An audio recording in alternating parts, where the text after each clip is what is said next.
बात करेंगे सीटेट यानी सेंट्रल टीचर एलिजिबिलिटी टेस्ट के प्रीवियस ईयर पेपर के बारे में। आज हम बात करेंगे सोशल साइंस यानी एसएसटी के बारे में। हमारा फर्स्ट क्वेश्चन है कि गुप्त काल के प्रथम कुलिक शब्द का अर्थ है। द टर्म प्रथम कुलिक इन द गुप्त period stands for. Option A है मुख्य न्यायिक अधिकारी, ऑप्शन बी है मुख्य बैंकर, ऑप्शन सी है मुख्य व्यापारी और ऑप्शन डी है मुख्य शिल्पकार। सही आंसर इसमें हमारा हो जाएगा ऑप्शन डी, मुख्य शिल्पकार। ठीक है, गुप्त काल के जो प्रथम कुलिक शब्द है इसका अर्थ होता है मुख्य शिल्पकार। हमारी व्याख्या भी है कि गुप्त काल के प्रथम कुलिक शब्द का अर्थ है मुख्य शिल्पकार, और जो मुख्य न्यायिक अधिकारी होता है उसको महादंड नायक, और मुख्य व्यापारी होता है उसको सार्तवाह कहा जाता है। ठीक है, सारे याद रखना कि कौन सा क्या होता है। गुप्त काल में जो प्रथम कुलिक शब्द हो उसका मतलब है मुख्य शिल्पकार। मुख्य न्यायिक अधिकारी है न्याय वाला, उसे कहते हैं महादंड नायक, और व्यापारी है उसको कहते हैं सार्तवाह। क्या कहते हैं व्यापारी को? सार्तवाह। वहीं गुप्त वंश का प्रथम शासक चंद्रगुप्त प्रथम था, ये भी याद रखना। गुप्त वंश का प्रथम शासक कौन था? चंद्रगुप्त प्रथम। नेक्स्ट है कि वो भुर्ज वज्र की छाल कहाँ पाई गई जिस पर ऋग्वेद की वैदिक प्रार्थनाएं यानी कि सूक्त लिखी गई। ऑप्शन ए है कश्मीर, ऑप्शन बी है महाराष्ट्र, ऑप्शन सी है बंगाल और ऑप्शन डी है बिहार।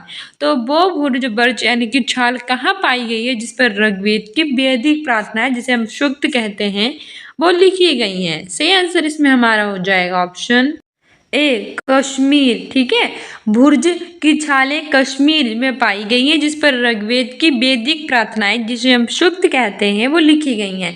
और वहीं जो कश्मीर है ये भारत का अब केंद्र शासित प्रदेश है। भारत में वर्तमान में 28 राज्य और 8 केंद्र शासित प्रदेश हैं, ये भी याद रखना। कैपिटल है मुंबई, पश्चिम बंगाल की कैपिटल है कोलकाता और बिहार की कैपिटल है पटना। हमारी व्याख्या भी है कि वो भुर्ज वर्ज छाल कश्मीर में पाई गई जिस पर जो ऋग्वेद की वैदिक प्रार्थनाएं सूक्त हैं वो लिखी गई। लगभग 150 वर्ष पहले जो ऋग्वेद है उसको सबसे पहली बार छापने के लिए इस भुर्ज यानी कि वृक्ष की छाल का जो उपयोग है वो किया गया था। यह पांडुलिपि जो है वो पूरे महाराष्ट्र के पुस्तकालय में सुरक्षित है। ऋग्वेद में 1000 से ज्यादा प्रार्थनाएं हैं और इसे हम सूक्त कहते हैं। तो याद रखना वृक्ष छाल कश्मीर में पाई गई है। 1000 वर्ष पहले से ऋग्वेद में वृक्ष की छाल का उपयोग किया गया था लिखने के लिए। जो है वो महाराष्ट्र के पुणे में ये पांडुलिपि सुरक्षित है और ऋग्वेद में 1000 से ज्यादा प्रार्थनाएं हैं जिन्हें हम क्या कहते हैं? जिन्हें हम सूक्त कहते हैं। नेक्स्ट क्वेश्चन है कि निम्नलिखित में से कौन सी तमिल कृति हमें आम पुरुषों और महिलाओं के जीवन के बारे में सूचित करती है? Which one of the following Tamil works inform us about the leaves of ordinary man and women? Option A है शिलापदिकरम, ऑप्शन बी है वलयापति, ऑप्शन सी है मणिमेकलई, ऑप्शन डी है पेरिया पुराणम। तो कौन सा सही हो जाएगा? सही आंसर हो जाएगा ऑप्शन डी पेरिया पुराणम। ठीक है, जो पेरिया पुराणम तमिल कृति है ये हमें आम पुरुषों और महिलाओं के जीवन के बारे में क्या करती है? सूचित करती है। ठीक है, पेरिया पुराणम ऑप्शन डी सही हो जाएगा। व्याख्या भी है कि 12वीं शताब्दी की तमिल कृति पेरिया पुराणम में हमें आम पुरुषों और महिलाओं के जीवन के बारे में सूचना मिलती है। शिलापदिकरम को तमिल साहित्य के प्रथम महाकाव्य के रूप में जाना जाता है। वही जो शिलापदिकरम है उसको हम क्या मानते हैं? तमिल साहित्य के प्रथम महाकाव्य के रूप में मानते हैं। इस महाकाव्य की रचना इलांगो आदिगल ने की थी। किसने की थी? इलांगो आदिगल ने। वहीं वलयापति संगमकालीन प्रसिद्ध महाकाव्य, इसका तमिल साहित्य में बहुत ज्यादा महत्वपूर्ण स्थान है। मणिमेकलई 30 छंदों का महाकाव्य जिसकी रचना चितलाई चितनार ने की थी। तो सारी की सारी इंपॉर्टेंट है, कैसे भी पूछ सकता है। तो याद रखना कि पेरिया पुराणम में आम पुरुष और महिलाओं के जीवन के बारे में हमें सूचना मिलती है। शिलापदिकरम को हम तमिल साहित्य का पहला महाकाव्य कहते हैं। पूछा जाएगा कि प्रथम महाकाव्य तमिल साहित्य का कौन है, तो वह शिलापदिकरम। ठीक है, इसकी रचना किसने की थी? तो इलांगो आदिगल ने की थी। वहीं बेलैयापति संगम कालीन का प्रसिद्ध महाकाव्य है। और वहीं मणिमेखलाई है जिसमें 30 छंदों का महाकाव्य है, जिसकी रचनाकार चितलाई चितनार ने की है। नेक्स्ट है, विच of the following is not matched correctly, यानी इनमें से कौन सा सही से मेल नहीं खा रहा है? खजुराहो, चंदेल, ऐहोल, चालुक्य, कांचीपुरम, पल्लव, महाबलीपुरम, चोल। इसमें बताइए हमारा कौन सा सही से मेल नहीं खा रहा है? तो मैंने आपको कहा था कि पल्लव का लव कैसा है? कांच के जैसा है, कांच के जैसा। पल्लव का लव कैसा है? कांच के जैसा होता है कि कांच जैसे टूट जाता है वैसे प्यार भी छूट जाता है। तो कांचीपुरम, पल्लव, ये बिल्कुल सही है। ठीक है, याद रखना कि जो कांचीपुरम है वो कहाँ है? पल्लव। ये हमारा ये वाला ऑप्शन तो बिल्कुल सही है, पर हमसे पूछा था नहीं है, तो हमारा सही आंसर हो जाएगा ऑप्शन डी, महाबलीपुरम चोल। ये हमारा गलत है, जबकि कांच जैसा लव है यानी कांचीपुरम पल्लव बिल्कुल ठीक है। ये होल मतलब चालुक्य, बड़े चालू, इतना होल है जो है होल चालुक्य। ठीक है, ये होल के चालुक्य हैं। खजुराहो, ये तो बहुत बार पूछा जा चुका है। खजुराहो किसका है? चंदेलों के द्वारा। खजुराहो किसके द्वारा है? चंदेलों के द्वारा। खजुराहो, खाज देल, ठीक है, चंदेल खजुराहो के द्वारा। चालुक्य ये होल है, पल्लव कांचीपुरम है, लेकिन महाबलीपुरम ये चोल से संबंधित नहीं है। ऑप्शन डी बिल्कुल सही हो जाएगा, क्योंकि हमसे गलत पूछा था। हमारी व्याख्या भी है कि महाबलीपुरम क्षेत्र का संबंध पल्लव वंश से है। इसी प्रकार जो खजुराहो हैं वो चंदेल से संबंधित हैं। कांचीपुरम है ये पल्लव से हैं। महाबलीपुरम ये भी पल्लव से हैं। महाबल जो कांच जैसा लव होता है, लव करने के लिए महाबल चाहिए, तो महाबलीपुरम, कांचीपुरम ये पल्लव के हैं। ये होल चालुक्य के हैं, खजुराहो चंदेल के। बल्कि जो महाबलीपुरम है इनका ये भी पल्लव वंश के ही हैं। तो पल्लव वंश के हमारे 3 हैं, सही से याद कर लीजिए। महाबलीपुरम, कांचीपुरम, ठीक है, महाबलीपुरम कांचीपुरम किसके हैं? पल्लव के हैं। खजुराहो जो हैं वो चंदेल के हैं। होल जो हैं वो चालुक्य के हैं। नेक्स्ट हमारा क्वेश्चन कह रहा है कि कंसीडर दी फॉलोइंग स्टेटमेंट, निम्नलिखित कथनों पर विचार करें। पहला है, तवारीख को सुशिक्षित व्यक्तियों के द्वारा उर्दू में लिखा गया था, यानी कि जो तवारीख था वो सुशिक्षित यानी कि बहुत ज़्यादा पढ़े लिखे व्यक्ति जो थे उनके द्वारा उर्दू में लिखा गया था। सेकेंड है कि तवारीख के लेखक नगरों में रहते थे, यानी जिन्होंने भी तवारीख लिखा था वो कहाँ रहते थे? नगरों में। थर्ड है कि वे प्रायः अपने इतिहास सुल्तानों के लिए उनसे ढेर सारे पुरस्कार पाने की आशा में लिखा करते थे। वो इसलिए लिखते थे कि उनके जो इतिहास सुल्तान है उन्हें ढेर सारा पुरस्कार दें। तो इस बताइए इसमें से हमारा कौन सा कथन सही है? ऑप्शन ए है first and second, option B है सेकंड और थर्ड, ऑप्शन सी है फर्स्ट और थर्ड, ऑप्शन डी है ओनली फर्स्ट। तो सही आंसर हो जाएगा ऑप्शन बी कि सेकंड और थर्ड हमारा ऑप्शन बिल्कुल क्या है? सही है। व्याख्या भी है कि तवारीख के संबंध में हमारा सेकंड और थर्ड बिल्कुल सही आंसर है, क्योंकि तवारीख के लेखक कहाँ रहते थे? नगरों में रहते थे।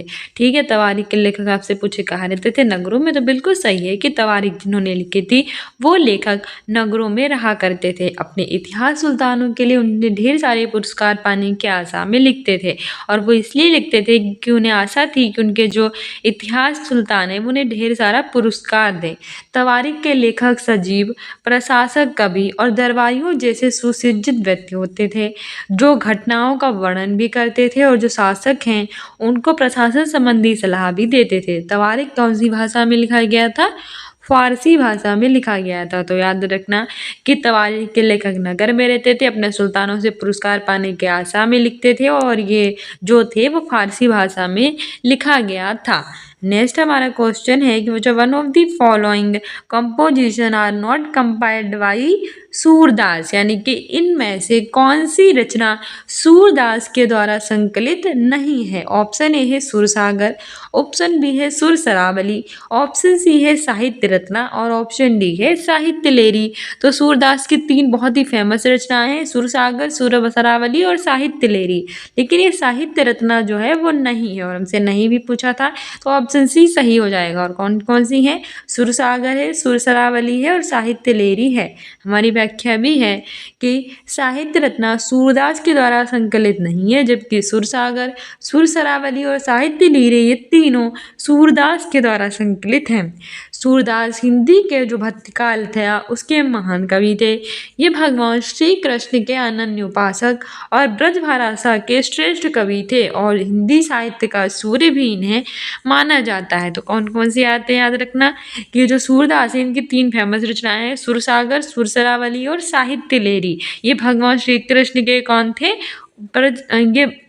ये भगवान श्री कृष्ण के उपासक थे और ब्रजभाषा के श्रेष्ठ कवि थे और इन्हें हिंदी साहित्य के सूर्य के रूप में भी माना जाता है।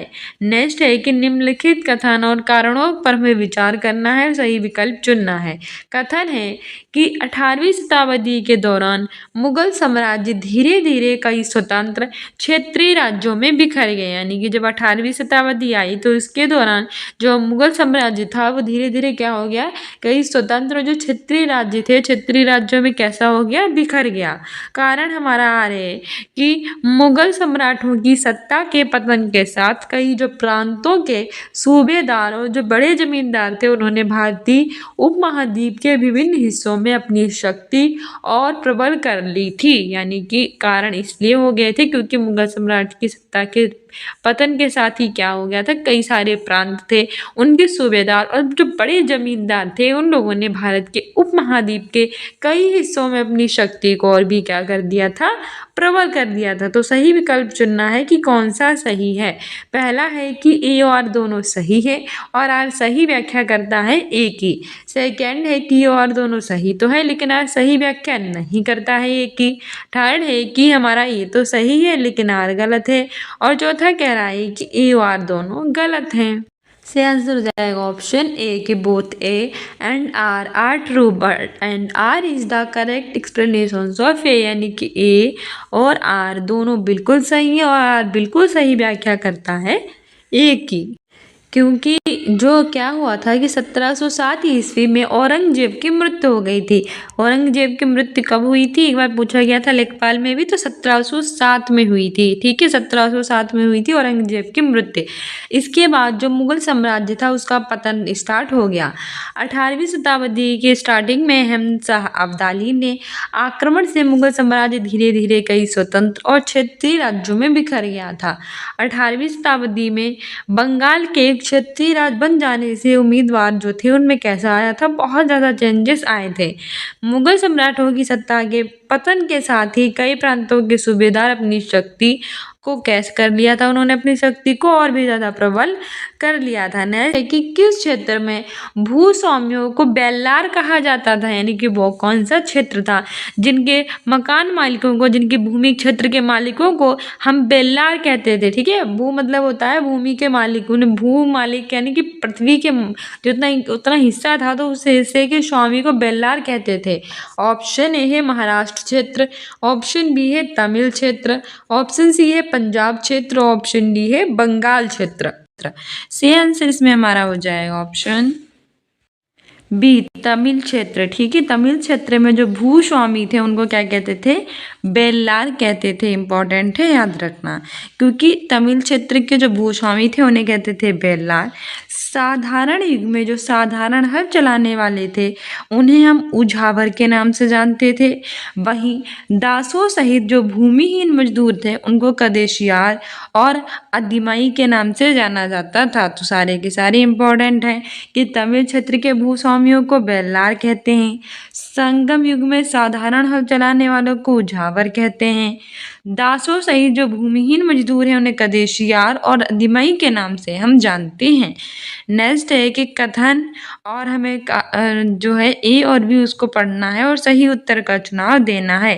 फर्स्ट कथन है कि राजा राम मोहन राय जैसे लोगों को सुधारक इसलिए कहा जाता था क्योंकि वे मानते थे कि समाज में परिवर्तन लाना और अन्यायपूर्ण तौर तरीकों से छुटकारा पाना जरूरी है। जो राजा राम मोहन राय थे और इनके जैसे लोगों को सुधारक जो थे वो इसलिए कहते थे क्योंकि लोग ये मानते थे कि समाज में हमारी सोसाइटी उसमें चेंजेस लाना और जो अन्यायपूर्ण तौर तरीके होते हैं उनसे छुटकारा पाना कैसे होता है, बहुत ज़्यादा जरूरी होता है। बी वाला कह रहा है कि सुधारकों का विचार था कि इस तरह के परिवर्तन लाने के लिए लोगों को इस बात के लिए प्रेरित किया जाना चाहिए कि पुराने व्यवहार को छोड़कर जीवन का नया ढंग अपनाने के लिए तैयार हों। मतलब अगर इस तरह के विचारों लाने हैं समाज में, इस तरह के सुधारक हैं, उन्हें चेंजेस करने हैं, तो क्या करना चाहिए कि पुराने व्यवहार को छोड़ना चाहिए और नए ढंग के व्यवहार है उसको अपनाना चाहिए, इसके लोगों को प्रोत्साहित करना चाहिए। तो बताइए, पहला है कि ये तो सही कह रहा है किंतु बी गलत है। सेकंड है कि ये तो गलत है किंतु बी सही है। सी है कि दोनों ए और बी सही है और फोर्थ है कि ए और बी गलत हैं। तो हमने देखा था कि दोनों के दोनों ऑप्शन बिल्कुल कैसे थे, ठीक थे, इसलिए सी ऑप्शन सही हो जाएगा। व्याख्या भी है कि कथन ए और बी दोनों सही हैं क्योंकि राजा राम मोहन राय को समाज सुधारक के रूप में जानते हैं। उन्होंने ब्रह्म समाज की स्थापना 1828 में समाज में जो कुरीतियां व्याप्त थी उनको दूर करने के लिए किया था, क्योंकि वे ये मानते थे कि समाज में, हमारी सोसाइटी में परिवर्तन लाना और जो अन्यायपूर्ण तौर तरीका होता है उनसे छुटकारा पाना बहुत ज़्यादा ज़रूरी है। सुधारकों का प्रमुख विचार था कि लोगों को समाज में परिवर्तन लाने के लिए क्या करना चाहिए, प्रेरित करना चाहिए। लोगों को समाज में जो चेंजेस हैं उसके लिए प्रेरित करना चाहिए, लाने के लिए। नेक्स्ट है कि पूर्व मद्रास चेन्नई में स्थापित बेद समाज प्रेरित था। ऑप्शन ए है प्रार्थना समाज के द्वारा, ऑप्शन बी है आर्य समाज द्वारा, ऑप्शन सी है ब्रह्म समाज द्वारा, ऑप्शन डी है युवा बंगाल आंदोलन द्वारा। से आंसर हो जाएगा ऑप्शन सी, ब्रह्म समाज द्वारा। पूर्व मद्रास चेन्नई में स्थापित जो बेद समाज है वो ब्रह्म समाज के द्वारा प्रचलित है। ब्रह्म समाज की स्थापना 1828 में राजा राम मोहन राय के द्वारा की गई थी। वहीं आर्य समाज की स्थापना किसने की थी? स्वामी दयानंद सरस्वती ने आर्य समाज की स्थापना की थी और वेदों की ओर लौटो का नारा भी दिया था, ये भी याद रखना। हमारी व्याख्या भी है कि पूर्व मद्रास चेन्नई में स्थापित जो बेद समाज है ब्रह्म समाज के द्वारा प्रेरित है। ब्रह्म समाज की स्थापना राजा राम मोहन राय ने की थी 1828 में। ये भारतीय समाज में जो कुरीतियां व्याप्त थी उनको दूर करने के लिए की गई थी। हमारे समाज में बहुत ज़्यादा कुरीतियां यानी कि बुरी जो रीतियां थी वो व्याप्त थी, उनको दूर करने के लिए की गई थी। प्रार्थना समाज की स्थापना 1867 में आत्माराम पांडुरंग के द्वारा की गई थी। वही जो प्रार्थना समाज है इसकी स्थापना किसने की थी? 1867 में की थी आत्माराम पांडुरंग के द्वारा। ठीक है। आर्य समाज एक हिंदू सुधार आंदोलन से संबंधित था जिसकी स्थापना स्वामी दयानंद सरस्वती ने 1875 में की थी। आर्य समाज की स्थापना किसने की थी? स्वामी दयानंद सरस्वती ने कब की थी? 1875 में की थी। युवा बंगाल आंदोलन 1826 में। इस आंदोलन की शुरुआत हेनरी विवियन डेरोजियो के द्वारा की गई और डेरोजियो को आधुनिक भारत का प्रथम राष्ट्रवादी कवि भी कहते हैं। तो कई सारे इंपॉर्टेंट क्वेश्चंस निकलते हैं। फर्स्ट क्वेश्चन है प्रार्थना समाज की स्थापना किसने की? तो राजा राम मोहन राय ने की। कब की? 1828 में की। सेकंड है आर्य समाज की स्थापना किसने की? आर्य समाज की स्थापना स्वामी दयानंद सरस्वती ने की। कब की? 1875 में की। थर्ड है युवा बंगाल आंदोलन की स्थापना किसने की? तो हेनरी विवियन डेरोजियो ने की। कब की? 1826 में की। और डेरोजियो को आधुनिक भारत का हम प्रथम राष्ट्र कवि भी कहते हैं। ठीक है। वही प्रार्थना इसमें ये भी ठीक है। तो इस हिसाब से बता रहा है कि राजा राम मोहन राय ने 1828 में ब्रह्म समाज की स्थापना की और जो प्रार्थना समाज था इसकी स्थापना 1867 में आत्माराम पांडु ने की। तो ब्रह्म समाज के राजा राम मोहन राय ने 1828 में, प्रार्थना समाज की आत्माराम पांडुरंग ने 1867 में, स्वामी दयानंद सरस्वती ने 1875 में आर्य समाज की और युवा बंगाल आंदोलन की 1826 में हेनरी विवियन डेरोजियो ने की थी। सब इम्पोर्टेंट है। ठीक है। नेक्स्ट है कि निम्नलिखित कथनों ए और आर को पढ़ना है और उपयुक्त यानी सही विकल्प का चयन करना है। कथन है कि E.B. रामास्वामी नायकर और पेरियर मनु संहिता, भागवत गीता और रामायण ग्रंथों के कौन है? आलोचक थे। कौन से? E.B. रामास्वामी नायकर और पेरियर, ये मनु संहिता, ये भागवत गीता के और रामायण जैसे ग्रंथ थे, इनके कौन थे? आलोचक। सेकेंड है कारण कि पेरियर ने देखा कि ये ग्रंथ निम्न जातियों के ऊपर जो उच्च जातियां और महिलाओं के ऊपर पुरुषों का जो वर्चस्व है इसको स्थापित करने के उपयोग में लाया जाता है। सही विकल्प चुनना है। पहला है कि ये और दोनों सही और सही व्याख्या करते हैं। सेकंड है ये और सही तो है पर व्याख्या सही नहीं कर रहे। थर्ड है ये सही है लेकिन आर गलत है। और फोर्थ है और दोनों गलत है। इससे आंसर हो जाएगा ऑप्शन ए कि ए और आर दोनों सही है और आर की एक ही आर सही व्याख्या कर रहा है। व्याख्या भी है कि ईवी रामास्वामी नायकर और पेरियर मनु संहिता ये भागवत गीता और रामायण जैसे ग्रंथों के आलोचक थे। वेरियर ने देखा था कि ये ग्रंथ निम्न जातियों के ऊपर जो उच्च जातियां थी और महिलाओं के ऊपर जो पुरुष थे उनका वर्चस्व स्थापित करने के उपयोग में लाया जाते थे। इसलिए ए और दोनों सही थे और सही व्याख्या भी कर रहे थे। ठीक है, ईवी रामास्वामी नायकर और पेरियर मनु संहिता, भागवत गीता और रामायण जैसे ग्रंथों के क्या थे? आलोचक थे।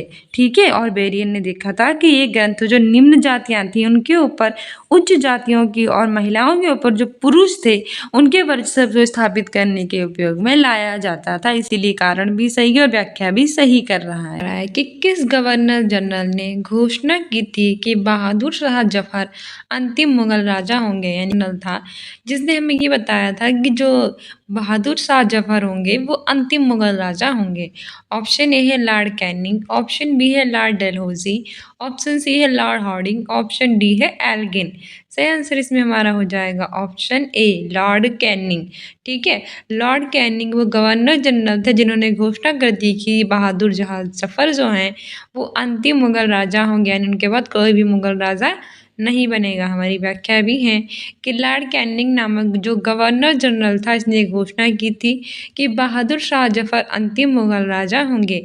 1857 का जो विद्रोह हुआ था उसमें भाग लेने के कारण जो अंग्रेज थे वो बहादुर शाह जफर को बंदी बनाकर रंगून भेज दिया गया था। 1857 विद्रोह में भाग लिया था जो अंतिम मुगल शासक थे बहादुर शाह जफर ने, तो अंग्रेजों ने उन्हें बना लिया था बंदी और भेज दिया था रंगून। तो ये भी बहुत बार पूछा गया है कि अंतिम मुगल बादशाह कौन थे, तो वो थे बहादुर शाह जफर। कहाँ भेज दिया गया था उन्हें? रंगून भेज दिया था। किसके विद्रोह के बाद? 1857 के विद्रोह के बाद। लॉर्ड डलहौजी ये व्यापकता के सिद्धांत का इन्होंने आरंभ किया था। लॉर्ड हार्डिंग की बात करें इन्होंने नरवली जो प्रथा है उस पर प्रतिबंध लगाया था। लॉर्ड एल्गिन है उन्होंने बहाशी आंदोलन का दमन किया था। सारे इंपॉर्टेंट है, याद रखना। नेक्स्ट है निम्नलिखित में से किस भाषा में केसरी अखबार छपता था? ऑप्शन ए है अंग्रेजी, ऑप्शन बी है बंगला, ऑप्शन सी है मराठी, ऑप्शन डी है उर्दू। तो बताइए वो कौन सी लैंग्वेज यानी कौन सी भाषा थी जिसमें केसरी अखबार छपता था? से आंसर हो जाएगा ऑप्शन सी मराठी। ठीक है, मराठी भाषा थी जिसमें केसरी अखबार छपता था। हमारी व्याख्या भी है कि मराठी भाषा में केसरी अखबार छपता था। केसरी अखबार का प्रकाशन मुंबई से बाल गंगाधर तिलक के द्वारा किया था। मुंबई में बाल गंगाधर तिलक थे, उन्होंने केसरी अखबार का संपादन जो प्रकाशन था वो किया था। और केसरी अखबार छपता कौन सी भाषा में था? मराठी भाषा में। नेक्स्ट हमारा क्वेश्चन है कि निम्नलिखित में से किस एक्ट से भारतीय संविधान द्वारा काफ़ी संख्या में प्रावधान लिए गए हैं? ऑप्शन ए है 1909 एक्ट, ऑप्शन बी है 1991 एक्ट, ऑप्शन सी है 1935 एक्ट, ऑप्शन डी है भारत स्वाधीनता अधिनियम 1947।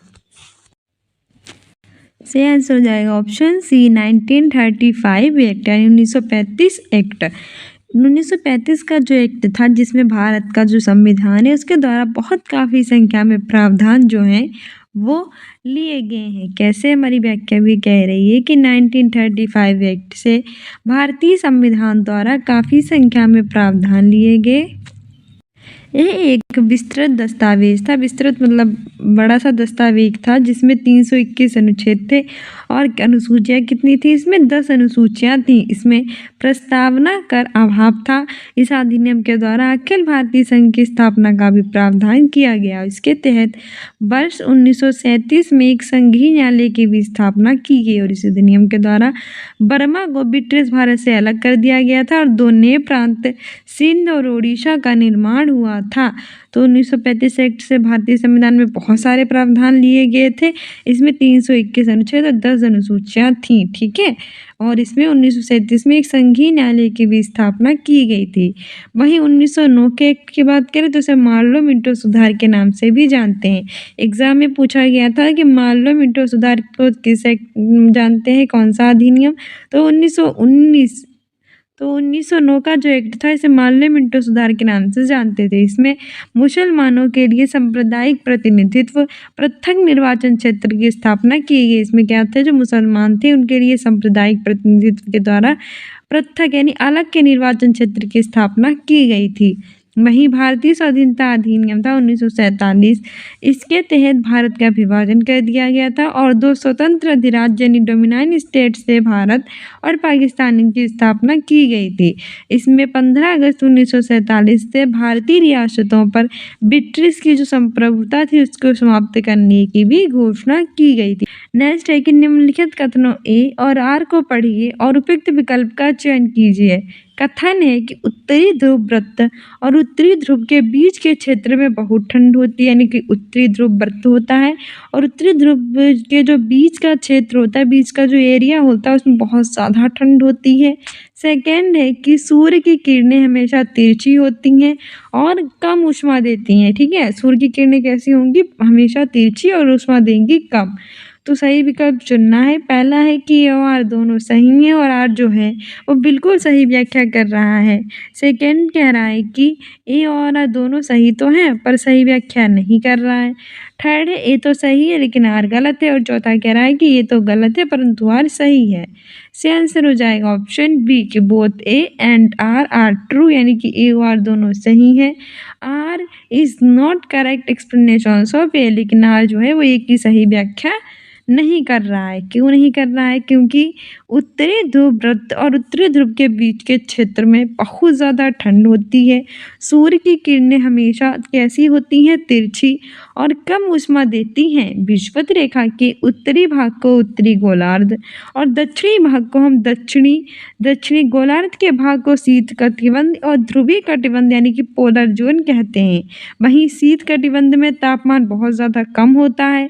परिणाम इसका ये होता है कि ये हमेशा जो बर्फ़ जो होती है यहाँ पे वो जमी रहती है, जिससे उत्तरी ध्रुव वृत्त के क्षेत्र में ठंड अधिक होती है। इसलिए कथन ए और आर दोनों सही है और सही व्याख्या कर रहा है, ठीक है।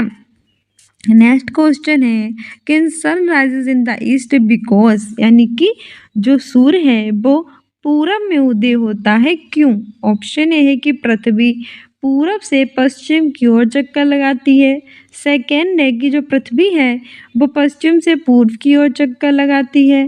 थर्ड है कि पृथ्वी अपने अक्ष पर कैसी होती है, झुकी हुई। फोर्थ है कि पृथ्वी का चक्कर 24 घंटे लेता है। से आंसर हो जाएगा ऑप्शन बी कि पृथ्वी पश्चिम से पूर्व की ओर चक्कर लगाती है।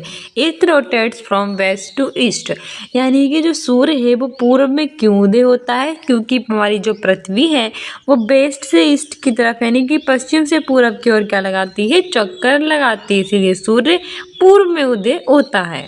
हमारी व्याख्या भी है कि सूर्य पूर्व में उदय होता है क्योंकि पृथ्वी हमारी पश्चिम से पूर्व की ओर चक्कर लगाती है। पृथ्वी द्वारा सूर्य की एक परिक्रमा करने में लगने वाले समय को सौर वर्ष कहते हैं। एक क्वेश्चन आपसे पूछेगा कि सौर वर्ष किसे कहते हैं, तो हमारी पृथ्वी के द्वारा सूर्य की एक परिक्रमा करने में लगने वाले समय को हम सौर वर्ष कहते हैं। यानी कि हमारी जो पृथ्वी है, हमारी जो अर्थ है वो हमारे सन का एक परिक्रमा करती है, जितना भी समय लगता है उसे सौर वर्ष कहते हैं। पृथ्वी सूर्य के चारों ओर 29.7 किलोमीटर प्रति सेकेंड के वेग से चक्कर लगाती है। पृथ्वी से संबंधित तथ्य याद रखने कि पृथ्वी को जल की उपस्थिति के कारण इसे नीला ग्रह यानी कि ब्लू प्लैनेट भी कहते हैं, क्योंकि पृथ्वी पर पाया जाता है जल। और पृथ्वी का सिर्फ एक ही उपग्रह है जिसका नाम है चंद्रमा, ठीक है। तो पृथ्वी को नीला ग्रह क्या कहते हैं, क्योंकि इसमें जल उपस्थित रहता है। और इसका उपग्रह क्या है, चंद्रमा। कितने उपग्रह हैं, सिर्फ एक ही उपग्रह है। नेक्स्ट है कि भारत में केंद्रीय सरकारी कार्यालयों के खुलने का समय पूर्वाह 9 बजे भारतीय मानक समय के द्वारा है। चंडीगढ़ के पास 76 डिग्री 45 देशांतर पूर्व देशांतर पर और कलकत्ता के पास स्थानांतर क्रमशः पर स्थित केंद्र सरकार के कार्यालयों के खुलने का स्थानीय समय क्या होगा? ऑप्शन ए है 8:37 पूर्वाह से 9:37 पूर्वाह, दूसरा है 9:37 पूर्वाह से 8:37 पूर्वाह, तीसरा है 9:23 पूर्वाह से 8:37 पूर्वाह और चौथा है 8:37 पूर्वाह से 9:23 पूर्वाह क्रमशः। तो सही आंसर हो जाएगा ऑप्शन डी 8:37 पूर्वाह से 9:23 पूर्वाह। ठीक है, हमारी व्याख्या भी है कि भारत में केंद्रीय सरकारी कार्यालयों के खुलने का समय पूर्वाह 9 बजे समय के द्वारा है। तो चंडीगढ़ के पास 76 डिग्री 45 पूर्वी देशांतर और कलकत्ता के पास 78 डिग्री 15 पूर्वी देशांतर क्रमशः स्थित केंद्र सरकार के कार्यालयों के खुलने का स्थानीय समय 8:37 पूर्वाह, 9:23 पूर्वाह और 9:23 पूर्वाह क्रमशः होगा। ठीक है, नेक्स्ट है कि दक्कन का पठार अपने पश्चिमी भाग पर कौन सी भौतिक विशेषता से जुड़ा हुआ है? ऑप्शन ए है सतपुड़ा श्रेणी, ऑप्शन बी है विंध्य श्रेणी, ऑप्शन सी है सह्याद्री, ऑप्शन डी है नीलगिरी। तो बताइए कि दक्कन का पठार है वो अपने पश्चिमी भाग पर भौतिक विशेषता से कौन सी जुड़ा हुआ है? से आंसर हो जाएगा ऑप्शन सी सह्याद्री। ठीक है, दक्कन पठार अपने पश्चिमी भाग पर सह्याद्री भौतिक विशेषता से जुड़ा हुआ है। सह्याद्री हमारा ऑप्शन सही है, सी है। हमारी व्याख्या भी है कि दक्कन पठार अपने पश्चिमी भाग पर सह्याद्री भौतिक विशेषता से जुड़ा है। 16 डिग्री उत्तरी अक्षांश रेखा सह्याद्री को दो भागों में विभाजित करती है, उत्तरी सह्याद्री और दक्षिणी सह्याद्री। उत्तरी सह्याद्री का सबसे ऊंचा सर्वोच्च शिखर है कालसूबाई जो कि 1646 मीटर है, और दक्षिणी सह्याद्री का सबसे सर्वोच्च शिखर है कुद्रेमुख जो कि 1892 मीटर है, यानी 1892 मीटर है। दक्कन का पठार मध्य प्रदेश और महाराष्ट्र राज्य में स्थित है। ये पठार ज्वालामुखी बेसाल्ट चट्टानों से बना है और इसमें पूर्वी भाग को हम विदर्भ कहते हैं। दक्कन पठार में काली मिट्टी की प्रचुरता पाई जाती है। तो आपसे पूछता भी है काली मिट्टी की प्रचुरता कहाँ पाई जाती है? तो दक्कन पठार में प्रचुरता मतलब सबसे ज़्यादा दक्कन के पठार में काली मिट्टी मिलती है। ठीक है, और इस पठार के पूर्वी भाग को हम विदर्भ कहते हैं। नेक्स्ट कह रहा है मिलान करें और उचित विकल्प का चयन करें। जो हमें कॉलम 1 को कॉलम 2 से मिलाना है, जैसे कि मान लीजिए मार्बल है, संगमरमर है, सेडिमेंट्री रॉक्स अवसादी सेल, सैंडस्टोन बलुआ पत्थर है, फॉसिल फ्यूल्स यानी कि जीवाश्म ईंधन है, थर्ड कोयला है, ये तो हमारा अग्नेय सेल है, और चौथा ग्रेनाइट है, कांतरिक सेल है। तो बताइए इसमें से कौन सा हमारा जो है वो सुमेलित है? आंसर हो जाएगा हमारा इसमें ऑप्शन सी फर्स्ट का ए, यानी कि संगमरमर ये कौन सी सेल से जुड़ा हुआ है? जो हमारा संगमरमर है तो संगमरमर ये है अवसादी सेल यानी सेडिमेंट्री रॉक से जुड़ा हुआ है। सेकेंड है बी का 4 यानी कि बलुआ पत्थर है, ये कांतरिक सेल मेटामॉर्फिक रॉक से जुड़ा हुआ है सैंडस्टोन। थर्ड है हमारा कोयला, ये अग्नि सेल से जुड़ा हुआ है, और चौथा हमारा है ग्रेनाइट, ये जुड़ा हुआ है जीवाश्म ईंधन से। ठीक है, तो संगमरमर किससे है? संगमरमर अवसादी सेल से, याद रखना अवसादी सेल से जुड़ा हुआ है संगमरमर। वहीं बलुआ पत्थर जो है वो कांतरिक सेल से जुड़ा हुआ है। बात करें अगर बलुआ पत्थर की, तो बलुआ पत्थर जुड़ा हुआ है कांतरिक सेल से।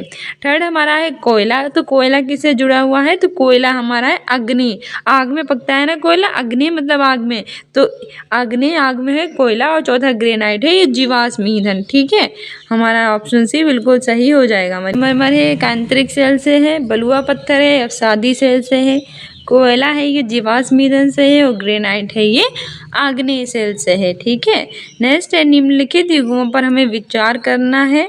स्थल रूप यानी लैंडफॉर्म्स दिए गए हैं, एजेंट्स यानी कि घटक दिए गए हैं। पहला हमारा है तटबंध ए पवन, सेकेंड है स्टेक समुद्री तरंग, थर्ड है छत्रक सेल नदी, चौथा है हिमोड़ यानी कि हिमनद। ठीक है, तो विच of the following option is correct, यानी कौन सा इसमें हमारा सही है? से आंसर हो जाएगा ऑप्शन सी केवल बी और डी, यानी कि केवल बी और डी, यानी कि स्टेक ये समुद्री तरंग से, स्थल रूप और एजेंट यानी कि जो हमारा स्टेक है वो किससे? समुद्री तरंग से, और जो हिमोड़ है ये हिमनद से। हिमोड़ किससे है? हिमनद से, हिमोड़ हिमनद। ठीक है, हिमनद हिमोड़, और स्टेक है समुद्री तरंग से। ऑप्शन सी सही हो जाएगा, क्योंकि हमारी व्याख्या भी है स्थल रूप और घटक तटबंध और स्टेक ये दोनों समुद्री तरंग से जुड़े हुए हैं। किससे? तटबंध और स्टेक। वहीं छत्रक शैल है पवन से, हिमोड़ है हिमनद से, हिया से हिमोड़, हा से हिमनद। ठीक है, हिमनद से जुड़ा हुआ है हिमोड़, छत्रक शैल है पवन से। नेक्स्ट हमारा है कह रहा है क्वेश्चन की लद्दाख की जलवायु अत्यधिक शीतल और शुष्क है, निम्न में से कौन सा कारक इसके लिए उत्तरदायी है। आपने देखा है, जाना भी है कि जो लद्दाख है जो भारत का केंद्र शासित प्रदेश है और इसकी कैपिटल है लेह, तो यहाँ की जलवायु बहुत ज़्यादा शीतल और शुष्क होती है, मतलब बहुत ज़्यादा ठंडी पड़ती है, हर कोई वहाँ जा भी नहीं सकता। तो उसके लिए कौन सा कारक उत्तरदायी है। ऑप्शन ए है लेटीट्यूड अक्षांश, ऑप्शन बी है एल्टीट्यूड ऊंचाई, ऑप्शन सी है प्रेशर एंड विंड्स वायुदाब और पवने, ऑप्शन डी है डिस्टेंस फ्रॉम द सी यानी समुद्र से उसकी दूरी। तो अब आपसे कोई पूछे कि लद्दाख में बहुत ज़्यादा ठंडी पड़ती है, बहुत शीतल और शुष्क वहाँ की जलवायु है, तो पता नहीं क्यों है, तो आप उन्हें बता सकते हैं, इसलिए हमारा सही आंसर हो जाएगा ऑप्शन बी एल्टीट्यूड ऊंचाई। ठीक है, लद्दाख की जलवायु अत्यधिक शीतल और शुष्क है, इसके लिए उसका एल्टीट्यूड यानी उसकी जो ऊंचाई होती है वो उत्तरदायी होती है। बहुत ज़्यादा ऊंचाई पर है लद्दाख, इसीलिए वहाँ की जो जलवायु बहुत ज़्यादा शीतल और शुष्क है, बिकॉज ऑफ देयर एल्टीट्यूड यानी उसकी ऊंचाई के कारण। हमारी व्याख्या भी है कि लद्दाख की जलवायु अपनी ऊंचाई के कारण अत्यधिक शीतल और शुष्क है। लद्दाख उत्तरी पश्चिमी हिमालय के पर्वतीय क्रम में आता है। लद्दाख किस में आता है, ये उत्तर और पश्चिमी हिमालय के पर्वतीय क्रम में आता है, जहाँ का अधिकांश धरातल कृषि योग्य नहीं है। यहाँ की जलवायु अत्यंत शुष्क और कठोर है। वही कॉमन सी बात है कि लद्दाख में इतनी ज़्यादा ठंड पड़ती है, वहाँ की जलवायु शुष्क और कठोर है, तो वो कृषि योग्य तो होगी नहीं, एग्रीकल्चर के लिए तो उसकी होती ही नहीं है फील्ड ना। नेक्स्ट हमारा क्वेश्चन है कि निम्नलिखित कथन ए और आर को पढ़ना है और सही विकल्प का चयन करना है। कथन ये कह रहा है कि कम तापमान वाले क्षेत्रों में वायु ठंडी होती है, यानी कि ऐसे तापमान जो कि कहाँ का तापमान कम होता है वहाँ की वायु कैसी होती है, ठंडी होगी। कारण है कि ठंडे क्षेत्रों में वायु कैसी होती है, भारी होती है, यानी जहाँ के क्षेत्र ठंडे होते हैं वहाँ की वायु कैसी हो जाती है, भारी। फर्स्ट है कि ए और आर दोनों सही हैं और आर ए की सही व्याख्या है। सेकंड है कि ए और आर दोनों सही हैं, आर ए की सही व्याख्या नहीं है। थर्ड है कि ये तो सही है लेकिन आर गलत है, और चौथा है कि और दोनों गलत हैं। से आंसर हो जाएगा option A both the statements A and are true and R is the correct explanation of A, यानी कि ए और आर दोनों बिल्कुल सही हैं और सही व्याख्या कर रहे हैं। क्योंकि कम तापमान वाले क्षेत्रों में वायु कैसी होती है, बहुत ज़्यादा ठंडी होती है। ऐसे तापमान जो बहुत ही जहाँ कम होता है जहाँ का तापमान, तो वहाँ की वायु बिल्कुल ठंडी होगी। क्यों ठंडी होगी, कारण इसलिए है कि ठंडे क्षेत्रों में वायु कैसी होती है, भारी होती है। तो याद रखना, ठंडे क्षेत्रों में जो वायु होती है वो भारी होती है, इसलिए वहाँ वाले क्षेत्रों की वायु ठंडी होती है। हमारी व्याख्या भी कह रही है कि कम तापमान वाले क्षेत्रों में वायु ठंडी होती है और ठंडे क्षेत्रों में वायु भारी होती है। कथन ए और कारण दोनों सही और सही व्याख्या बिल्कुल है। हमारी जो पृथ्वी होती है इसकी सतह पर वायु के भार द्वारा लगाया गया दाब वायु दाब कहलाता है, यानी हमारी पृथ्वी की सतह जो वायु का भार द्वारा लगाता है उसे हम वायु दाब कहते हैं। वायुमंडल में ऊपर की ओर जाने पर दाब तेजी से गिरने लगता है। जैसे वायुमंडल में हम ऊपर की तरफ जाते हैं तो वायु दाब कैसे गिरने लगता है, तो ये बहुत ज़्यादा मात्रा में, बहुत बड़ी मात्रा में तेजी से गिरने लगता है। ये भी पूछा गया था आपसे एक बार कि वायु दाब जो होता है वो ऊपर जाने पर क्या होता है, बढ़ता है कि गिरता है। तो याद रखना कि ऊपर की ओर जाने पर दाब तेजी से गिरता है। समुद्र स्तर पर वायु दाब सर्वाधिक ज़्यादा होता है। तो कॉमन सी बात है, यहाँ पे जो होता है समुद्र स्तर, इसमें वायु दाब सबसे ज़्यादा होगा। जैसे जैसे बढ़ते चले जाएंगे वहाँ वायु दाब कम होता चला जाएगा, ठीक है। और ऊंचाई पर जाने पर यह घटता रहता है। वायु दाब का क्षैतिज वितरण किसी स्थान पर उपस्थित वायु के ताप के द्वारा प्रभावित होता है। अधिक तापमान वाले क्षेत्रों में वायु गर्म होकर ऊपर उठती है, निम्न दाब क्षेत्र बनाता है। निम्न दाब बादलयुक्त आकाश और नम मौसम के साथ कैसा होता है, जुड़ा हुआ। जहाँ बहुत ही कम तापमान होगा उस क्षेत्र की वायु कैसी होगी, ठंडी। इसके फलस्वरूप यहाँ भारी होती है। भारी वायु त्रमज्जित होकर उच्च दाब क्षेत्र बनाती है और उच्च दाब के कारण स्पष्ट और स्वच्छ आकाश भी होता है। वायु सदैव उच्च दाब से निम्न दाब की ओर गमन करती है। तो वायु किधर से किधर की ओर जाती है, उच्च दाब क्षेत्र से निम्न दाब क्षेत्र की ओर जाती है। तो दो क्वेश्चंस मोस्ट इंपॉर्टेंट हैं। पहला होता है कि सबसे ज़्यादा वायुदाब कहाँ पे होता है, तो समुद्र सतह पर होता है। ऊपर की बढ़ने पर ये वायुदाब घटता है कि बढ़ता है, तो घटता है, ठीक है। और हमारा जो वायुदाब है वो किधर से किधर की तरफ जाता है, तो ये उच्च दाब क्षेत्र से निम्न दाब क्षेत्र की ओर जाता है। मोस्ट इंपॉर्टेंट है, इन्हें याद रखना। नेक्स्ट क्वेश्चन है, विच of the following is not an example of mass media. निम्नलिखित में से कौन सा जनसंपर्क माध्यम का उदाहरण नहीं है। ऑप्शन ए है समाचार पत्र न्यूज़पेपर, ऑप्शन बी है रेडियो, ऑप्शन सी है सेलियोफोन, ऑप्शन डी है टेलीविजन। जनसंपर्क यानी विच of the following is not an example of mass media, तो मास मीडिया का कौन सा नहीं है। समाचार पत्र तो होता ही, हमने देखा भी होगा, न्यूज़पेपर ये मास मीडिया का होते हैं, ठीक है। और साथ ही हमारा जो होता है रेडियो भी होता है, रेडियो भी मास मीडिया का ही होता है एग्जाम्पल। टेलीविज़न भी होता है, लेकिन जो सेलुलर फ़ोन होता है वो नहीं होता है, यानी हमारा ऑप्शन सी बिल्कुल सही हो जाएगा। सेलुलर फ़ोन कौन सा जनसंपर्क माध्यम का उदाहरण नहीं है, तो हमारा सेलुलर फ़ोन नहीं है, बल्कि समाचार पत्र भी है, रेडियो भी है, टेलीविज़न भी है, लेकिन सेलुलर फ़ोन नहीं है। क्योंकि हमने भी देखा होगा कि जो सेलुलर फ़ोन है ये जनसंपर्क माध्यम नहीं होता है। समाचार पत्र है, रेडियो है, टेलीविज़न है, ये तीनों ही जनसंपर्क के माध्यम है। सेल्युलर फ़ोन फिर होता क्या है, ये एक तार रहित यानी कॉर्डलेस जल संचार उपकरण है। कैसा है, एक तार रहित जल संचार उपकरण है, ठीक है। नेक्स्ट है, भूमध्य सागरीय प्रकार की वनस्पति कहाँ पाई जाती है। Where we do not find Mediterranean types of vegetarian. Option A है कि यूरोप, अफ्रीका और एशिया के भूमध्य सागर के समीप वाले प्रदेशों में, ऑप्शन बी है संयुक्त राज्य अमेरिका के कैलिफोर्निया, ऑप्शन सी है दक्षिणी पश्चिमी अफ्रीका और ऑप्शन डी है दक्षिणी पूर्वी अफ्रीका। सही आंसर हो जाएगा ऑप्शन डी दक्षिणी पूर्वी अफ्रीका, साउथ ईस्ट अफ्रीका।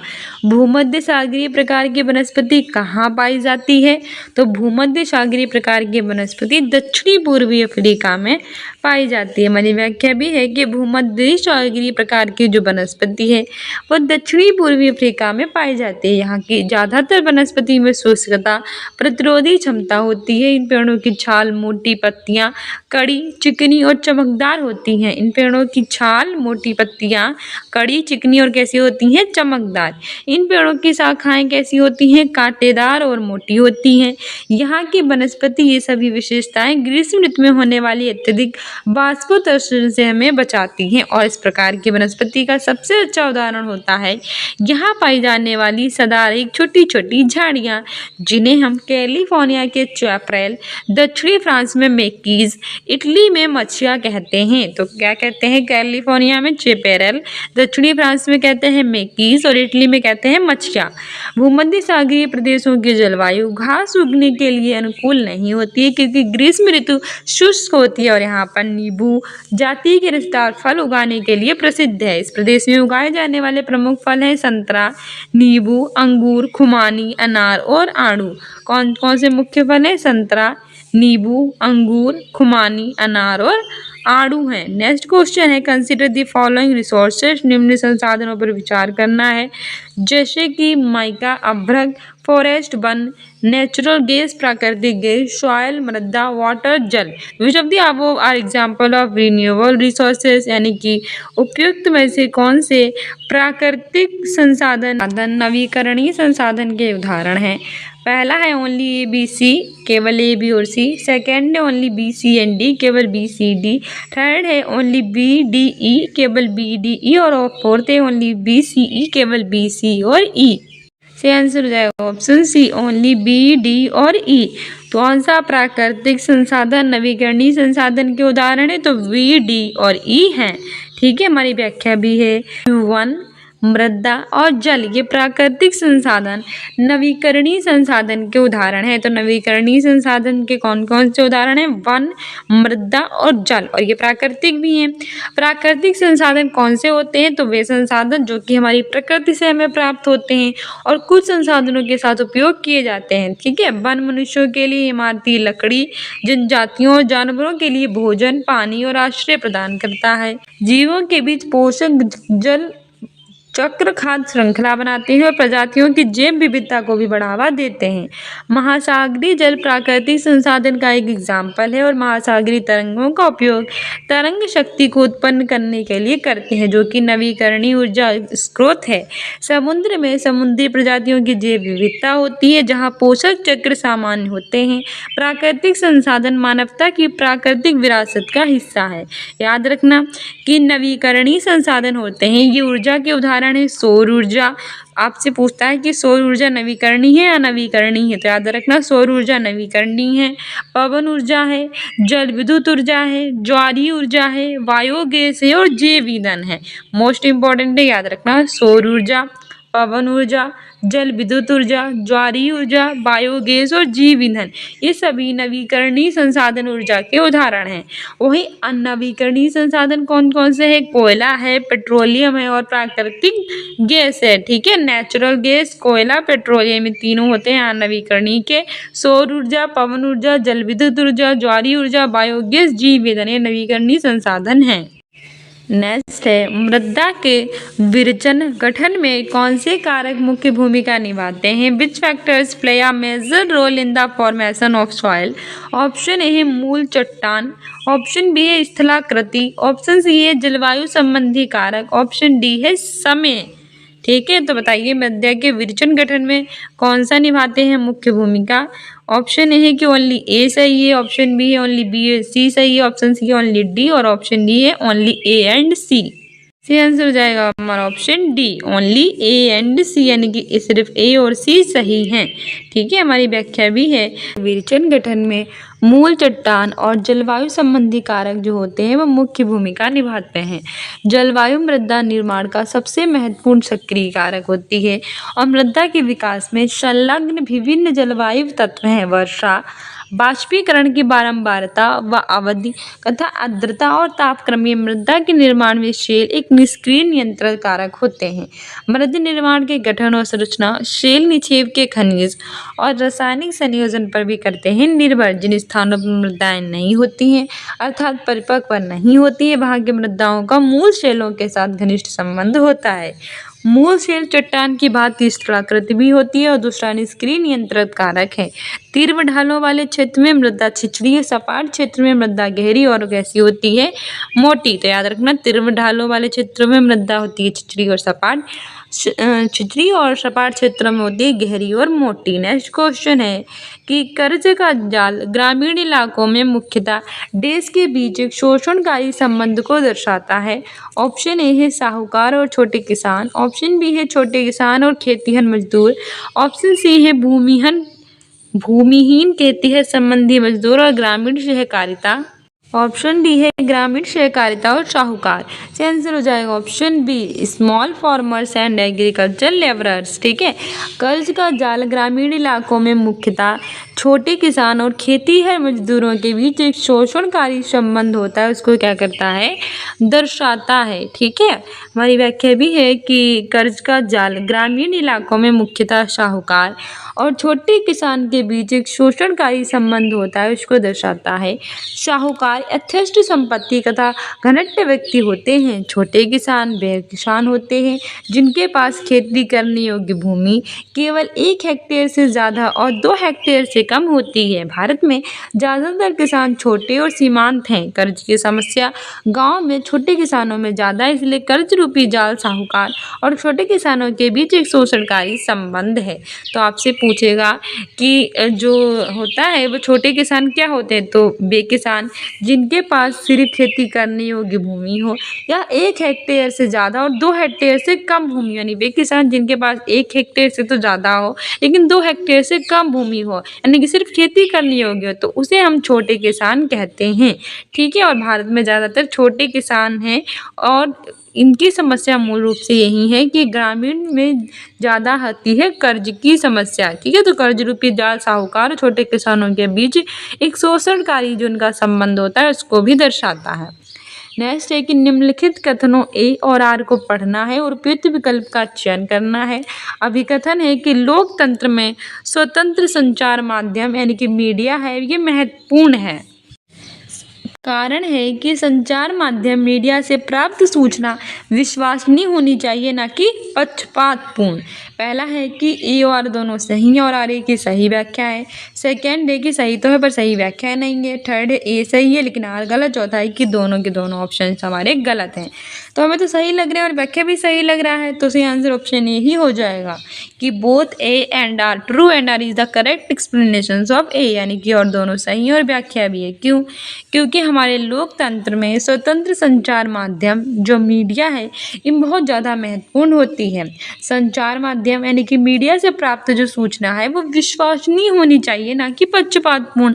अगर मीडिया मतलब आजकल तो भरोसा नहीं रह गया है फिलहाल, लेकिन फिर भी जो अगर मीडिया हमें ऐसा दिखाएगी जो कि पक्षपातपूर्ण होगा, एक का दिखा के पक्ष दूसरे का पक्ष ही ना दिखाएं, और वो अगर विश्वसनीय नहीं होगी तो उसका फायदा ही क्या है। लोकतंत्र में मीडिया जो होती है हमारे बहुत प्रमुख स्थान रखती है। मीडिया द्वारा प्रदत्त जानकारी ही जनमानस यानी लोगों तक पहुंचती है, और लोकतंत्र में कार्यपालिका, विधायिका, न्यायपालिका के साथ मीडिया चौथा स्तंभ है। तो हमारे तीन महत्वपूर्ण स्तंभ है, कार्यपालिका, विधायिका और न्यायपालिका, और चौथा महत्वपूर्ण स्तंभ है मीडिया, और ये लोकतंत्र का एक प्रमुख प्रहरी है। मीडिया के माध्यम से ही जनमानस में वास्तविकता का सही विकास होता है। मीडिया एक स्वतंत्र लोकतंत्र को आकार देने में महत्वपूर्ण भूमिका निभाती है। यह लोकतंत्र की रीढ़ होती है। मीडिया को पक्षपात रूप से व्यवहार नहीं करना चाहिए और एक विश्वसनीय संचार का रूप होती है। इसलिए दोनों के दोनों ऑप्शन सही है और सही व्याख्या कर रहे हैं, जो कि आजकल हमें बहुत ही कम देखने को मिलता है क्योंकि मीडिया भी पक्षपातपूर्ण हो गई है। नेक्स्ट है कि भारत में सरकार काम करती है डैश पर।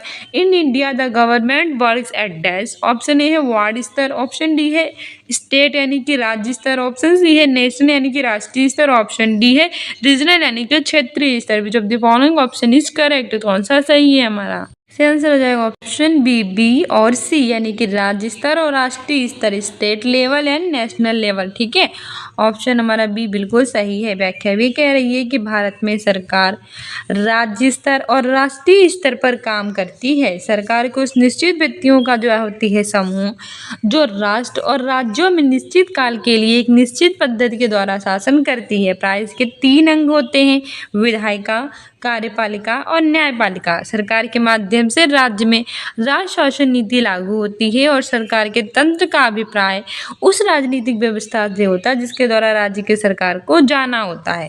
राज्य लगातार बदलती हुई विधायिका के द्वारा प्रशासित होती है। संसदीय पद्धति में सरकार का अभिप्राय राष्ट्रपति पद्धति के अधिशासी शाखा से होता है। इस पद्धति में राष्ट्र में प्रधानमंत्री और मंत्रिपरिषद तथा राज्य में मुख्यमंत्री और मंत्रिपरिषद कार्यपालिका के क्या होते हैं? प्रमुख। सरपंच की तरह कार्य करता है। Who acts as the panchayat president? 1/2/2023 को पूछा गया था।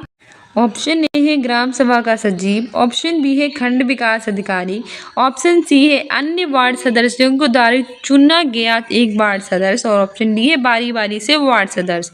सही आंसर हो जाएगा इसमें हमारा ऑप्शन सी, अन्य वार्ड सदस्यों के द्वारा चयनित यानी चुना गया एक वार्ड सदस्य। हमारी व्याख्या भी है कि अन्य वार्ड सदस्यों के द्वारा चयनित यानी कि चुना गया एक वार्ड सदस्य सरपंच की तरह काम करता है। सरपंच जो होता है वो हमारी गाँव की पंचायत का मुख्य होता है।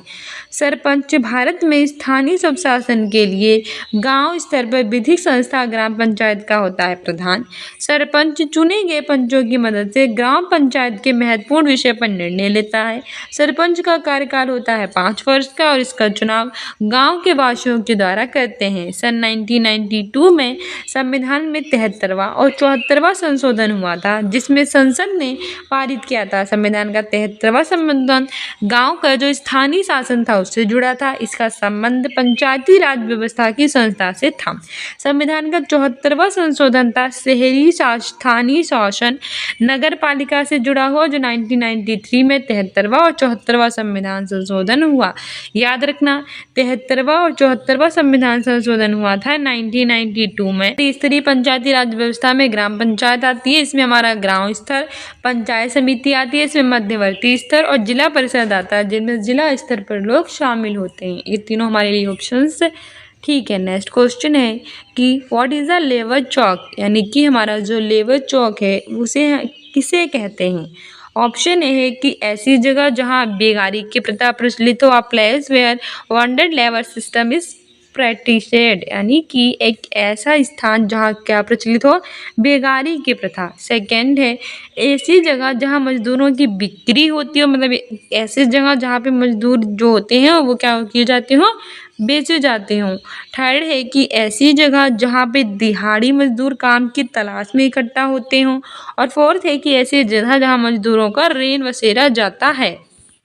सही आंसर हो जाएगा ऑप्शन सी, ऐसी जगह जहाँ दिहाड़ी मजदूर काम की तलाश में क्या होते हैं, इकट्ठा होते हैं। ठीक है, लेबर चौक हम उस जगह को कहते हैं जहाँ दिहाड़ी मजदूर काम की तलाश में इकट्ठा होते हैं। लेबर चौक पर जो मजदूर रहते हैं उनमें ये ज़्यादातर अपने रहने की स्थायी व्यवस्था नहीं कर पाते, इसीलिए मजदूर काम की तलाश में एक साथ चौक पर कैसे होते हैं, एक साथ चौक पर होते हैं इकट्ठा। तो आपसे पूछेगा कि लेबर चौक क्या है, तो लेबर चौक वो प्लेस है जहाँ पे दिहाड़ी मजदूर आते हैं काम की तलाश में।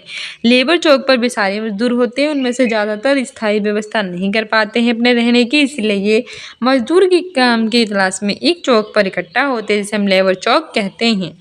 नेक्स्ट है कि निम्नलिखित कथनों को पढ़ना है और सही विकल्प चुनना है।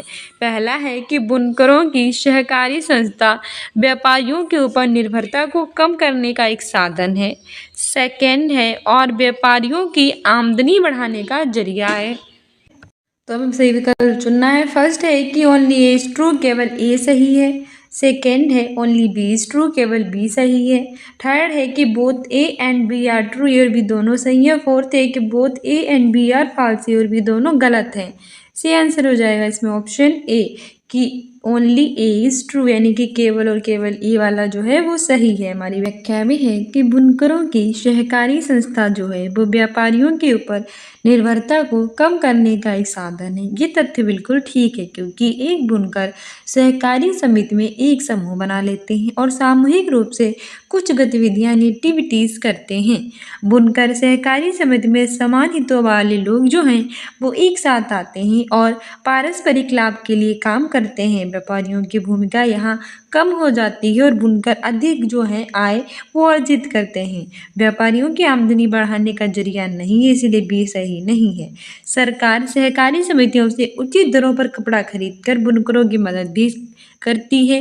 उदाहरण के लिए तमिलनाडु सरकार राज्य में निःशुल्क स्कूल की वर्दी का कार्यक्रम चलाती है। सरकार इस कार्यक्रम के लिए पावर लूम बुनकर सहकारी समितियों से क्या करती है, कपड़े को खरीदती है, यानी के लिए ये उनकी हेल्प भी करती है जिन्हें बढ़ावा मिला सके। नेक्स्ट है निम्नलिखित कथनों ए और आर को पढ़ना है और उपयुक्त विकल्प का चयन करना है।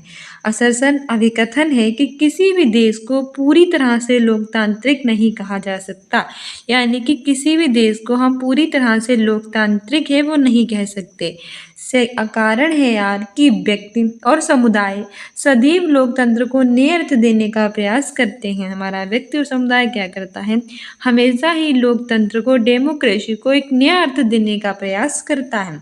तो ऑप्शन ए है कि ए और दोनों बिल्कुल सही कह रहे हैं और सही व्याख्या है। सेकेंड ऑप्शन कह रहा है कि ए और दोनों सही तो हैं लेकिन सही व्याख्या नहीं है। थर्ड है ये सही है परंतु आर गलत है। और चौथा है कि दोनों ए और आर गलत है। इसे आंसर हो जाएगा ऑप्शन ए कि ए और आर दोनों सही हैं और आर ए की क्या कर रहा है, बिल्कुल सही व्याख्या कर रहा है। हमारी व्याख्या भी है कि अभिकथन किसी भी देश को पूरी तरह से हम लोकतांत्रिक नहीं कह सकते। कारण है कि व्यक्ति और समुदाय सदैव लोकतंत्र को नया अर्थ देने का प्रयास करते हैं। दोनों की दोनों ऑप्शन सही हैं और दोनों की दोनों व्याख्याएं भी बिल्कुल आर ए की सही व्याख्या कर रहा है, क्योंकि लोकतंत्र सरकार का जो होता है वो एक नया रूप होता है जिसमें लोग अपने नेताओं को सार्वभौमिक वयस्क मतदान और संविधान जैसे मौलिक नियमों के माध्यम से स्वतंत्र और निष्पक्ष चुनाव के द्वारा क्या करते हैं, चुनते हैं। इसमें क्या होता है कि वयस्क मतदान और संविधान जैसे जो मौलिक नियम हैं उनके द्वारा स्वतंत्र निष्पक्ष चुनाव के द्वारा चुना जाता है। लोकतंत्र गलतियों को ठीक करने की अनुमति देकर सुधार की भी अनुमति दे देता है। लोकतंत्र क्या करता है कि जो गलतियां की जाती हैं उन्हें ठीक करने की देता है अनुमति, साथ में उसमें सुधार भी करने की अनुमति देता है। तानाशाही और लोकतांत्रिक शासन वाले देशों के आर्थिक विकास दर में अंतर भले ही ज़्यादा हो, लेकिन इसके बावजूद जो लोकतांत्रिक व्यवस्था का चुनाव है वो ही बेहतर है, क्योंकि इसके अन्य सकारात्मक क्या होते हैं, फायदे हैं। नेक्स्ट है जेंडर असमानता का समाधान देश के स्तर पर करने की ज़रूरत है। ऑप्शन ए है केवल परिवार, ऑप्शन बी है परिवार समाज और सरकार, ऑप्शन सी है केवल सरकार और ऑप्शन डी है परिवार और समाज।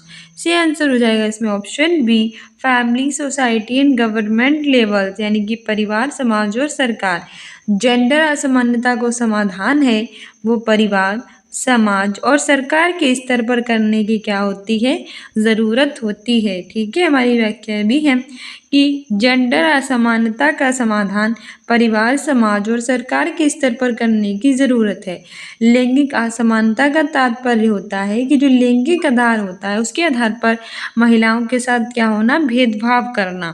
परंपरागत रूप समान में महिलाओं को कमजोर वर्ग के रूप में देखा जाता रहा है। वे घर और समाज दोनों जगह पर शोषण, अपमान और भेदभाव से पीड़ित होती हैं। यानी कि एक विशेष जेंडर को लेकर हमारे मन में एक विशेष धारणा होती है और उसी के आधार पर जब हम भेदभाव करते हैं तो वही जेंडर असमानता कहलाती है। जैसे कि महिलाएं होती हैं तो उनके लेकर हमारे दिमाग में एक धारणा बनी हुई है, हम उनका हर जगह से उनके साथ भेदभाव करते हैं। जैसे कि वो एक कमज़ोर वर्ग के रूप में हम उन्हें देखते हैं, उनका घर में और समाज में शोषण होता है, अपमान होता है और वो भेदभाव से पीड़ित होती हैं। सामाजिक, आर्थिक और राजनीतिक प्रगति के बावजूद भी वर्तमान भारतीय समाज जो पितृसत्तात्मक है, यानी कि पिता की इसमें सत्ता है और मानसिकता जटिल रूप से व्याप्त है। लैंगिक असमानता को दूर करने के लिए हमारे फैमिली, सोसाइटी और गवर्नमेंट को हमारी महिलाओं के प्रति एक समान भाव को क्या करना चाहिए, प्रदर्शित करना चाहिए। नेक्स्ट है which one of the following is not a fundamental rights, यानी कि निम्नलिखित में से कौन सा हमारा मौलिक अधिकार नहीं है। ऑप्शन ए है कि धार्मिक स्वतंत्रता का अधिकार, ऑप्शन बी है संवैधानिक उपचार का अधिकार, ऑप्शन सी है संपत्ति का अधिकार, ऑप्शन डी है प्रारंभिक शिक्षा ग्रहण करना। तो हमने देखा था कि हमारे पास जो वर्तमान में हैं वो 6 मौलिक अधिकार हैं। ठीक है, भाग 3 में है, अमेरिका के संविधान से लिए गए हैं, आर्टिकल 12 से लेकर 35 तक हैं। इसमें धार्मिक स्वतंत्रता का भी अधिकार है जो आर्टिकल 25 से लेकर 28 में है। संवैधानिक उपचार का भी जो हमारे पास अधिकार है जो कि आर्टिकल 32 में है। जो संवैधानिक उपचारों का अधिकार को हम भारत की आत्मा भी कहा है। और जो संपत्ति का अधिकार है ये हमारे पास जो है वो हमारा मूल अधिकार नहीं है। ठीक है, क्योंकि 44वें संविधान संशोधन 1978 के द्वारा संपत्ति के अधिकार को हटा दिया गया था। अब ये कानूनी और विधिक अधिकार है। वहीं प्रारंभिक शिक्षा ग्रहण करना भी हमारा अधिकार है। तो इसमें पूछा था कौन सा नहीं है, तो ऑप्शन सी हो जाएगा कि संपत्ति का अधिकार हमारे पास अब मूल अधिकार में नहीं है। ठीक है, व्याख्या भी है कि संपत्ति का अधिकार मौलिक अधिकार नहीं है। संविधान के भाग 3 में आर्टिकल 12 से लेकर 35 तक मौलिक अधिकारों की बात की गई है और इसे हमने भारत का अधिकार पत्र यानी कि मैग्ना कार्टा भी कहा है इंडिया का। वर्तमान में संविधान के तहत नागरिकों को मौलिक अधिकार प्रदान किए गए हैं। कितने मौलिक अधिकार हैं? 6 हैं। आर्टिकल 12 से लेकर 35 तक है, अमेरिका के संविधान से लिए गए हैं। और इसमें समानता का अधिकार है जो 14 से लेकर 18 तक है। स्वतंत्रता का अधिकार है जो आर्टिकल 19 से 22 तक है। शोषण के विरुद्ध अधिकार है 23 और 24 में है। धार्मिक स्वतंत्रता का अधिकार है जो 25 से 28 तक है। संस्कृति और शिक्षा संबंधी अधिकार है जो 29-30 में है। संवैधानिक उपचारों का अधिकार है जो आर्टिकल 32 में है। ठीक है, ये 6 अधिकार है। दिमाग में अच्छे से इन्हें फिट कर रहे हैं ना, बहुत बारी एग्जाम में पूछे जा चुके हैं। इस सारे क्वेश्चन हमने कम्युनिटी पोस्ट में भी पूछे, तो आंसर ना देते हो तो कम्युनिटी पोस्ट में दिया कीजिए। होम एजुकेशन के नाम से अभी इंस्टाग्राम पे फॉलो कर लीजिए, उसमें हम बहुत इंपॉर्टेंट क्वेश्चन आपको बताते हैं जो हमारे सीटेट पात्रता परीक्षा 2025 के लिए रीट मेंस के लिए काफ़ी ज़रूरी है। तो हमारे पास 6 मौलिक अधिकार है, कौन कौन से हैं देख लीजिएगा और कौन कौन से आर्टिकल में है ये भी देख लीजिएगा। हमारे नेक्स्ट है कि मूल संविधान में सभी नागरिकों को अनुच्छेद 19 के तहत 7 प्रकार की स्वतंत्रता प्रदान की गई थी, लेकिन संपत्ति के अधिकार को अनुच्छेद 19 के 1 को 44वें संविधान संशोधन 1978 के द्वारा हटा दिया गया। ठीक है, अब ये 300 में कानूनी या विधिक अधिकार इसको अब बनाया गया है। नेक्स्ट है कि स्कूलों के मध्य भोजन की योजना का प्रावधान निम्नलिखित में से भारतीय नागरिकों को प्राप्त किस मौलिक अधिकार का विस्तार है? ऑप्शन ए है समानता का अधिकार, ऑप्शन बी है जीवन का अधिकार, ऑप्शन सी है शोषण के विरुद्ध अधिकार और ऑप्शन डी है धार्मिक स्वतंत्रता अधिकार। समानता का अधिकार 14 से लेकर 18 तक में है, जीवन का अधिकार 21 के ए में है, शोषण के विरुद्ध अधिकार आर्टिकल 23 और 24 में है और हमारा धार्मिक स्वतंत्रता का अधिकार 25 से 28 आर्टिकल में है, याद रखना।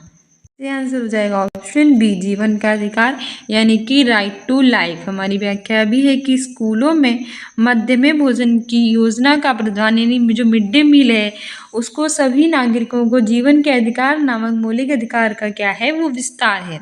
ये भारत के संविधान के आर्टिकल 21 में कहा गया है कि कानून के द्वारा स्थापित प्रक्रिया के अलावा किसी भी व्यक्ति को उसके जीवन या उसकी व्यक्तिगत स्वतंत्रता से क्या किया नहीं जाएगा, वंचित नहीं किया जाएगा।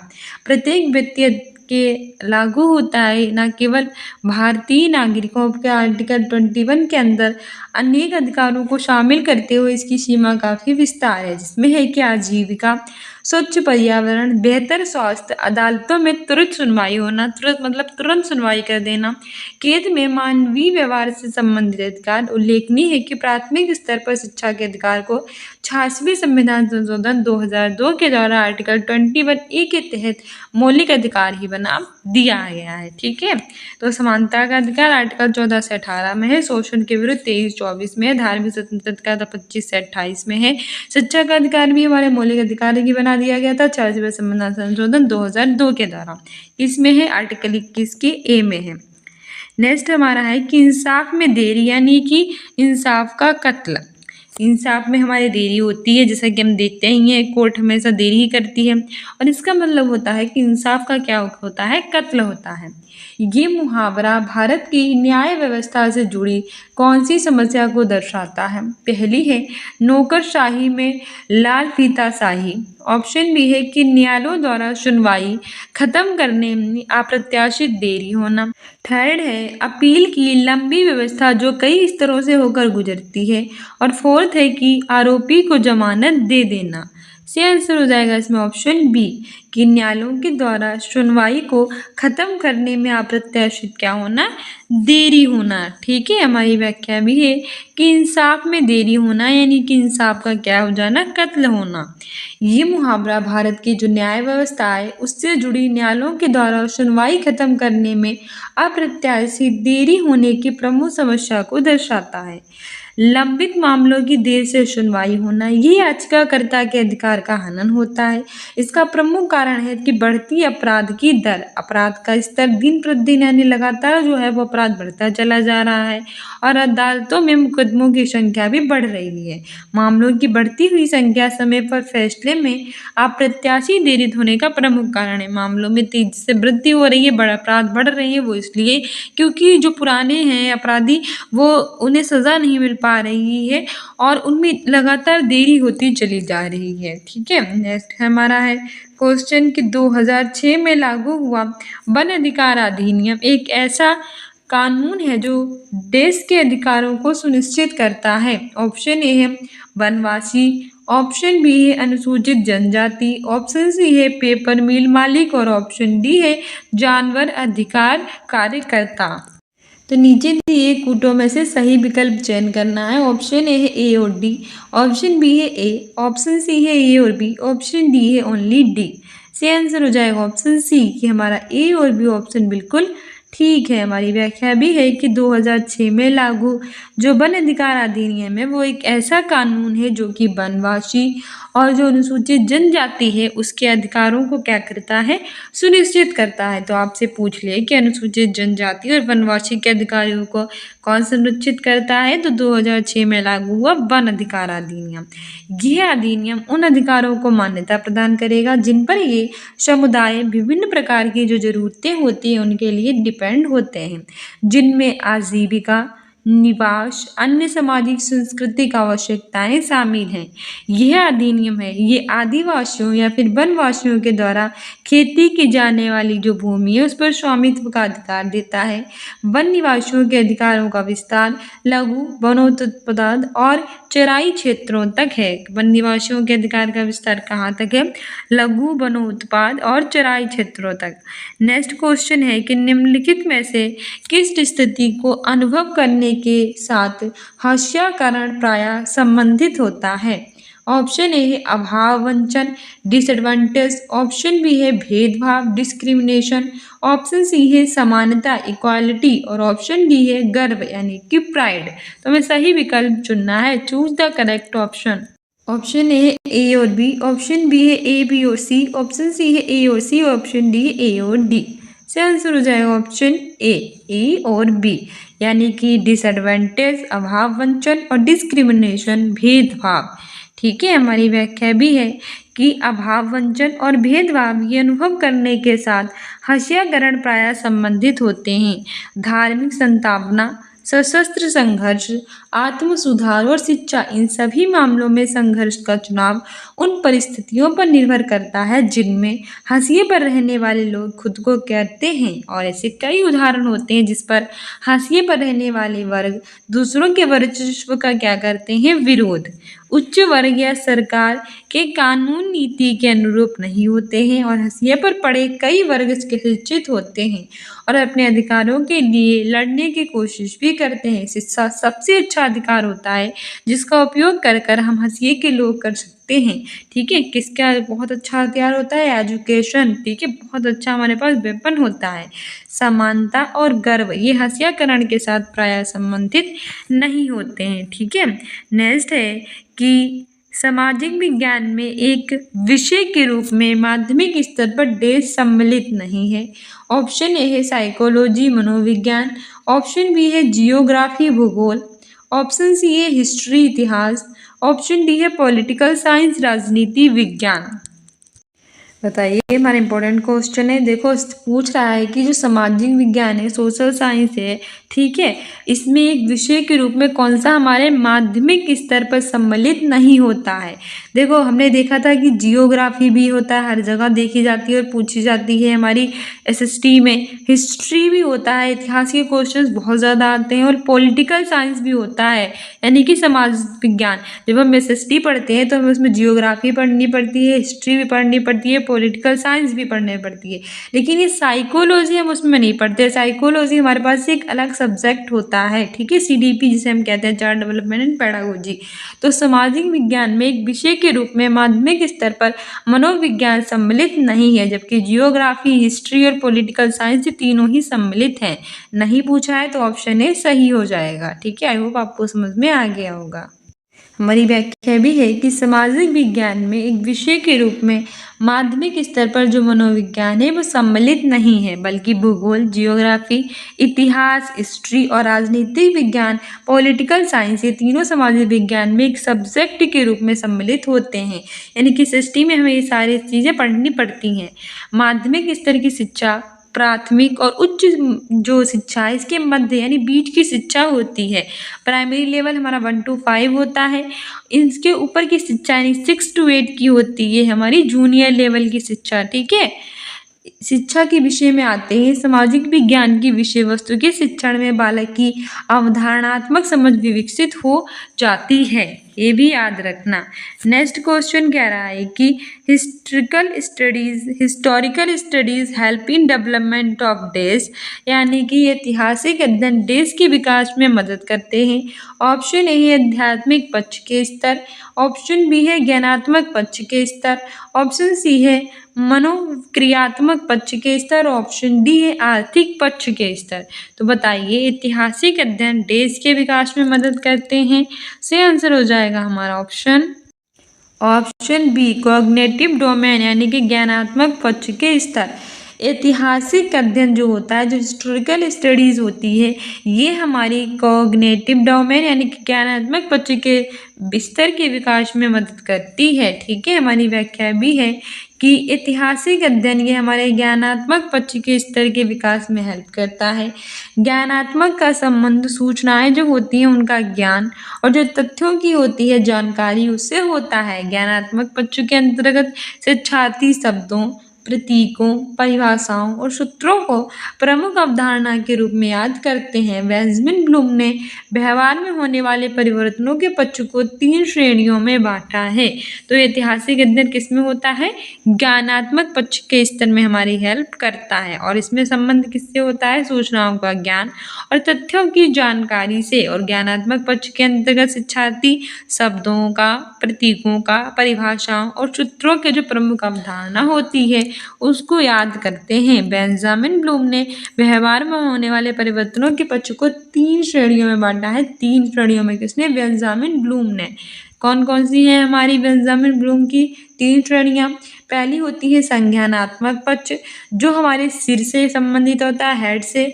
सेकेंड होती है भावात्मक पक्ष जो कि हमारे हृदय से संबंधित होता है, हार्ट से।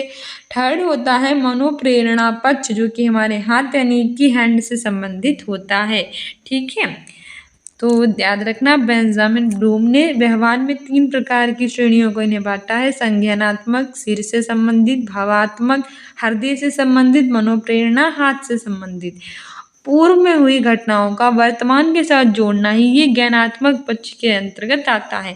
पूर्व यानी कि पहले जो भी घटनाएं घटित हुई हैं उसको अगर हम वर्तमान के साथ जोड़ देंगे तो वही हमारे ज्ञानात्मक पक्ष में आएगा।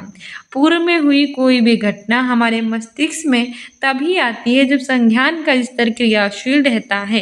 पहले कोई भी घटना जो घटित हुई है वो हमारे मस्तिष्क में तब आएगी जब संज्ञान का स्तर कैसा होगा? क्रियाशील होगा। ठीक है, नेक्स्ट क्वेश्चन कह रहा है कि भूगोल की कक्षा में शिक्षिका विशेषित क्षेत्रों को ढूंढने के लिए विद्यार्थियों को निम्नलिखित में संलिप्त करने के द्वारा उनकी सहायता कर सकता है।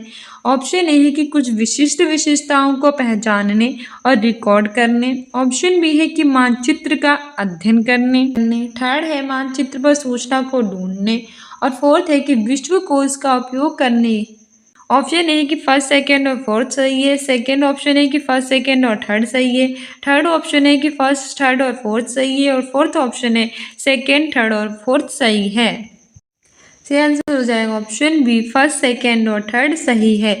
यानी कि कुछ विशिष्ट जो विशेषताएं होती हैं उनको पहचानने के लिए, रिकॉर्ड करने के लिए, साथ ही मानचित्र का अध्ययन करने के लिए और मानचित्र पर सूचना को ढूंढने के लिए। ठीक है, बल्कि विश्वकोश इसके लिए नहीं होता है। तो ऑप्शन फर्स्ट, सेकंड और थर्ड हमारा सही हो जाएगा। व्याख्या भी है कि भूगोल यानी कि जियोग्राफी की जो क्लास होती है उसमें शिक्षक विशेषित क्षेत्रों को ढूंढने के लिए विद्यार्थियों को कुछ विशिष्ट विशेषताओं को पहचानने और रिकॉर्ड करने के लिए, मानचित्र का अध्ययन करने, मानचित्र पर सूचना को ढूंढने में संलिप्त करने के द्वारा उनकी सहायता कर सकता है। क्योंकि भूगोल की कक्षा में मानचित्र का बहुत उपयोग रहता है और मानचित्र की सहायता से ही पूरे विश्व के प्राकृतिक वस्तुओं की भी जानकारी प्राप्त हम कर सकते हैं। इसीलिए आपने देखा होगा कि जियोग्राफी की क्लास में जो बहुत ज़्यादा इम्पोर्टेंट होता है मानचित्र। नेक्स्ट है कि निम्नलिखित समस्या समाधान के स्तरों को सही क्रम में सुव्यवस्थित कीजिए। ऑप्शन ए है मूल्यांकन और पुनरीक्षण यानी कि evolution and review. Option B है कार्य योजना बनाना और लागू करना। थर्ड है समस्या का सूत्रीकरण और व्याख्या करना और फोर्थ है विचारों और विकल्पों को उत्पन्न करना। सही आंसर इसमें हमारा हो जाएगा ऑप्शन ए। ठीक है, थर्ड, फोर्थ, सेकेंड और फर्स्ट।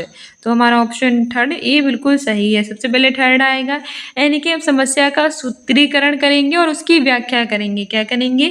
समस्या का सूत्रीकरण और व्याख्या। फिर फोर्थ आएगा यानी कि विचारों और विकल्पों को उत्पन्न करेंगे। हम क्या करेंगे? सबसे पहले समस्या का सूत्रीकरण और व्याख्या करेंगे फर्स्ट नंबर पे। सेकेंड पर हम विचारों और विकल्पों को उत्पन्न करेंगे। थर्ड पे हम कार्य योजना बनाएंगे और उसे लागू करेंगे और फोर्थ यानी लास्ट में हम मूल्यांकन और पुनरीक्षण करेंगे, तो ऑप्शन ए बिल्कुल सही है। वैसे भी मूल्यांकन लास्ट में ही किया जाता है, ठीक है। मूल्यांकन और पुनरीक्षण हम बिल्कुल लास्ट में करते हैं।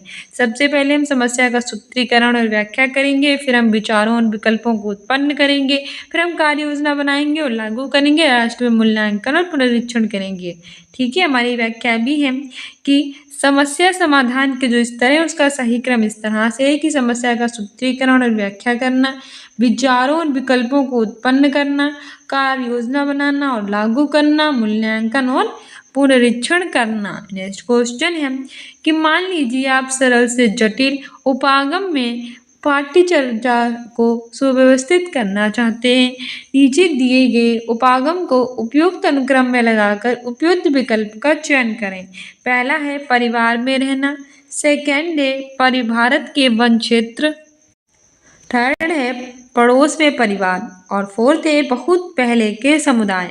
तो मान लीजिए आप सरल से जटिल उपागम में पाठ्यचर्या को क्या करना चाहते हैं, सुव्यवस्थित करना चाहते हैं। तो इस दिए गए उपागम को उपयुक्त अनुक्रम में लगाकर विकल्प का आप चयन करेंगे, जैसे कि परिवार में रहना, भारत के वन क्षेत्र, पड़ोस में परिवार, बहुत पहले के समुदाय। तो इसमें हमारा सही आंसर ऑप्शन ही हो जाएगा, सेकेंड, फर्स्ट, फोर्थ और थर्ड। सेकेंड यानी सबसे पहले होगा भारत के वन क्षेत्र, फर्स्ट नंबर पे क्या होगा, भारत के वन क्षेत्र। सेकेंड होगा परिवार में रहना, सेकेंड क्या होगा, परिवार में रहना। थर्ड होगा बहुत पहले के समुदाय, थर्ड होगा बहुत पहले के समुदाय। और फोर्थ होगा पड़ोस में परिवार, ठीक है। इस तरह से हमारा ऑप्शन ए बिल्कुल सही हो जाएगा।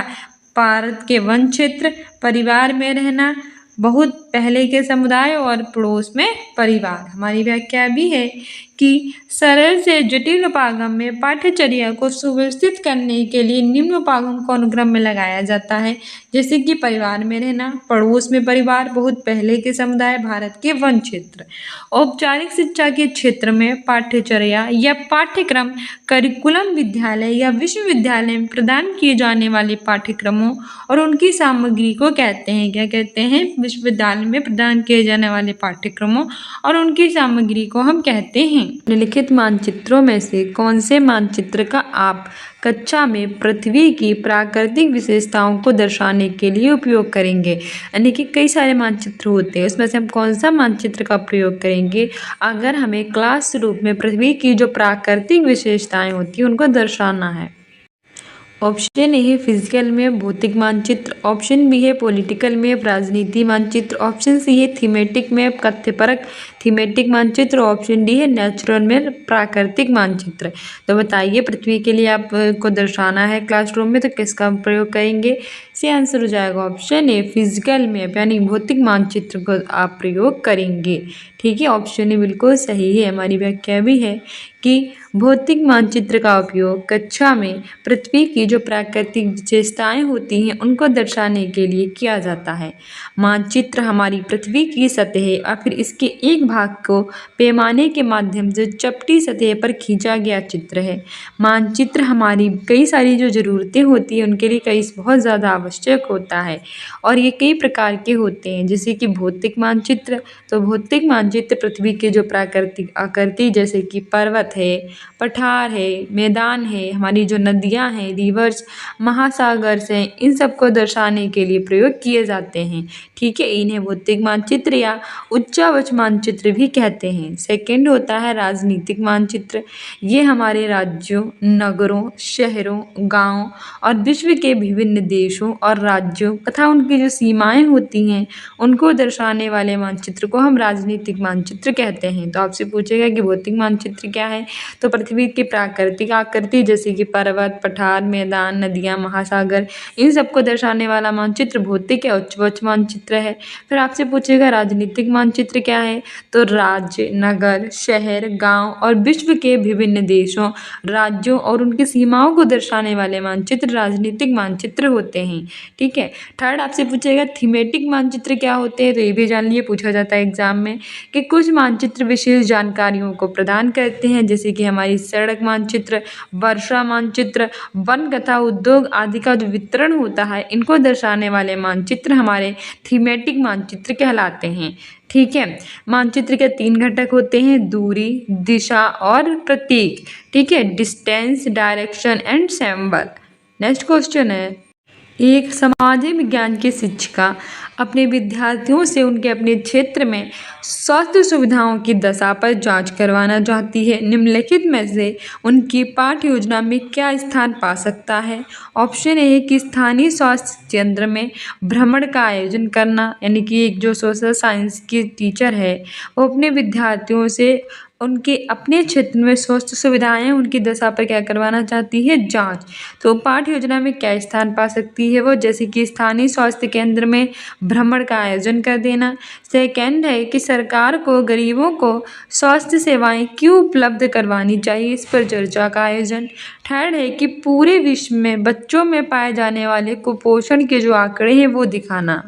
ऑप्शन ए है कि ए और बी दोनों सही हैं। ऑप्शन बी है बी और सी दोनों सही हैं। ऑप्शन सी है ए और सी दोनों सही हैं। ऑप्शन डी है ए बी सी तीनों सही हैं। सही आंसर इसमें हमारा हो जाएगा option A, both A and B, यानी कि ए और बी कैसे हैं? दोनों बिल्कुल सही हैं। व्याख्या भी कह रही है कि एक सोशल साइंस की जो टीचर है वो अपने विद्यार्थियों से उनके अपने क्षेत्र में जो स्वास्थ्य सुविधाएं होती हैं उनकी दशा पर जांच को करवाना चाहती है। उनकी पाठ्य योजना में कब स्थान पा सकती है? जैसे कि स्थानीय स्वास्थ्य केंद्र में भ्रमण का आयोजन करना, सरकार को गरीबों को जो स्वास्थ्य सेवाएं हैं वो क्यों उपलब्ध कराए जाते हैं, इस पर चर्चा का भी आयोजन करना। नेक्स्ट है, सामाजिक विज्ञान का एक शिक्षक सामाजिक न्याय और हंसियाकरण विषय पर चर्चा करने की योजना बना रहा है। सोशल साइंस का एक टीचर है, वो हमारे सामाजिक न्याय और जो हंसियाकरण है उस विषय पर चर्चा यानी कि डिस्कशन करने की क्या बना रहा है? योजना। तो निम्नलिखित में से कौन से सर्वाधिक उपयुक्त अधिगम प्रतिफल हैं? फर्स्ट है कि विद्यार्थी हंसियाकरण की जो अवधारणा है उसको समझते हैं। सेकेंड है कि दैनिक जीवन में न्यायपालिका कैसे कार्य करती है, विद्यार्थी ये समझते हैं। थर्ड है कि विद्यार्थी पहचानते हैं कि वास्तविक जीवन में हंसियाकरण है वो कैसे होता है। और फोर्थ है कि विद्यार्थी जानते हैं कि किसे और कैसे सामाजिक न्याय जो होता है वो आवश्यककृत किया जाता है। तो हमें विकल्प में सही चुनना है। पहला है ए बी सी सही है, सेकेंड है बी सी डी सही है, थर्ड है ए सी डी सही है, फोर्थ है ए बी डी सही है। सही आंसर हो जाएगा ऑप्शन सी कि ए सी और डी इसमें बिल्कुल सही हैं। ठीक है, हमारी व्याख्या भी है कि सामाजिक विज्ञान एक शिक्षक सामाजिक न्याय और हंसियाकरण विषय पर चर्चा करने की बना रहा है योजना।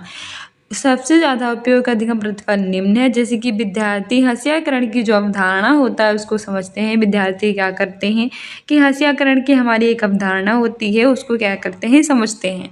विद्यार्थी ये भी पहचानते हैं कि वास्तविक जीवन में हंसियाकरण कैसे होता है, हमारी रियल लाइफ में कैसे होगा हंसियाकरण, वो भी विद्यार्थी पहचानते हैं। साथ ही विद्यार्थी जानते हैं कि किसे और कैसे सामाजिक न्याय स्वीकृत किया जाता है, यानी कि आर्थिक, सामाजिक, सांस्कृतिक और राजनीतिक कारक हमारे समाज में कुछ समूहों को हंसिए पर महसूस कराने के लिए एक साथ क्या करते हैं? एक साथ काम करते हैं। ठीक है, सामाजिक, सांस्कृतिक और राजनीतिक कारक हमारे समाज में कुछ समूहों के हंसिया पर महसूस कराने के एक साथ करते हैं काम। नेक्स्ट क्वेश्चन है कि मैं एक मुस्लिम बाहुल्य क्षेत्र में रहती हूँ। मैं और मेरा भाई पड़ोस में ही इफ्तार की एक दावत में गए थे और हमने परंपरागत कपड़े यानी कि शेरवानी और सलवार कमीज़ पहन रखे थे। बाद में हमने अपने कपड़े बदलकर जीन्स और टी शर्ट पहन लिए। आप उस लड़की के वृत्तांत को कैसे देखेंगे? एक लड़की अपने बारे में बता रही है कि मैं कहाँ के क्षेत्र में रहती हूँ जहाँ बहुत ज़्यादा लोग मुस्लिम रहते हैं, मुस्लिम बाहुल्य क्षेत्र में।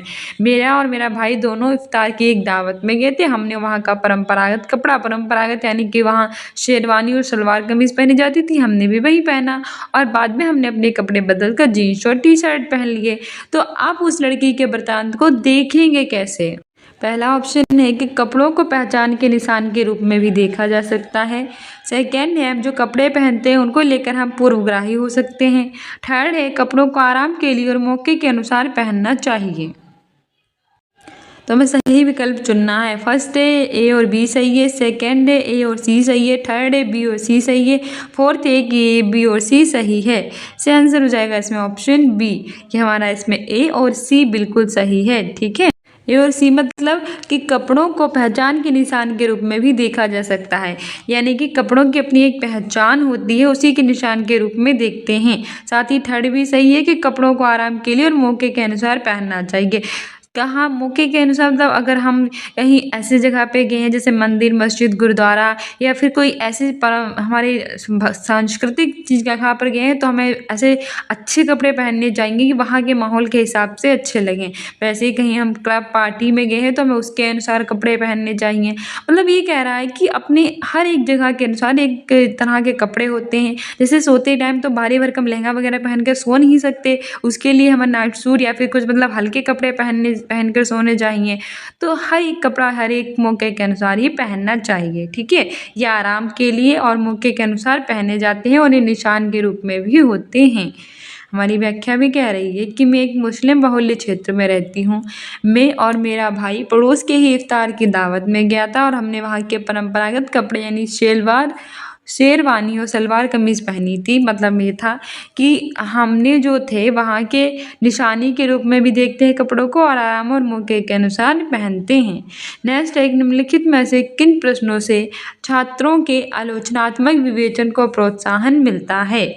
ठीक है, यानी कि इनमें से वो कौन सा प्रश्न है जब हम करेंगे तो छात्रों का आलोचनात्मक विवेचन को मिलेगा प्रोत्साहन। पहला है कि हिमालय और गंगा नदी व्यवस्था के बनने की प्रक्रिया की व्याख्या करें।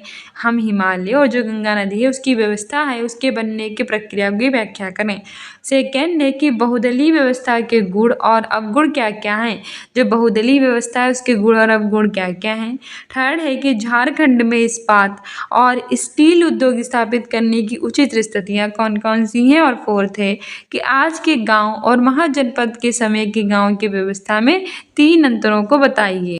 फर्स्ट है कि ए और बी सही है, सेकेंड है बी और डी सही है, थर्ड है बी सी सही है, फोर्थ है सी डी सही है। से आंसर हो जाएगा ऑप्शन बी जिसमें बी और डी बिल्कुल सही है। कैसे, क्योंकि हमारी व्याख्या भी है कि बहुदलीय व्यवस्था के गुण और अवगुण क्या क्या हैं। आज के गांव और जो महाजनपद के समय के गांव की व्यवस्था है उसमें 3 अंतरों को बताएंगे। सारे के सभी प्रश्न छात्रों में जो आलोचनात्मक विवेचन है उसको प्रोत्साहित करेंगे।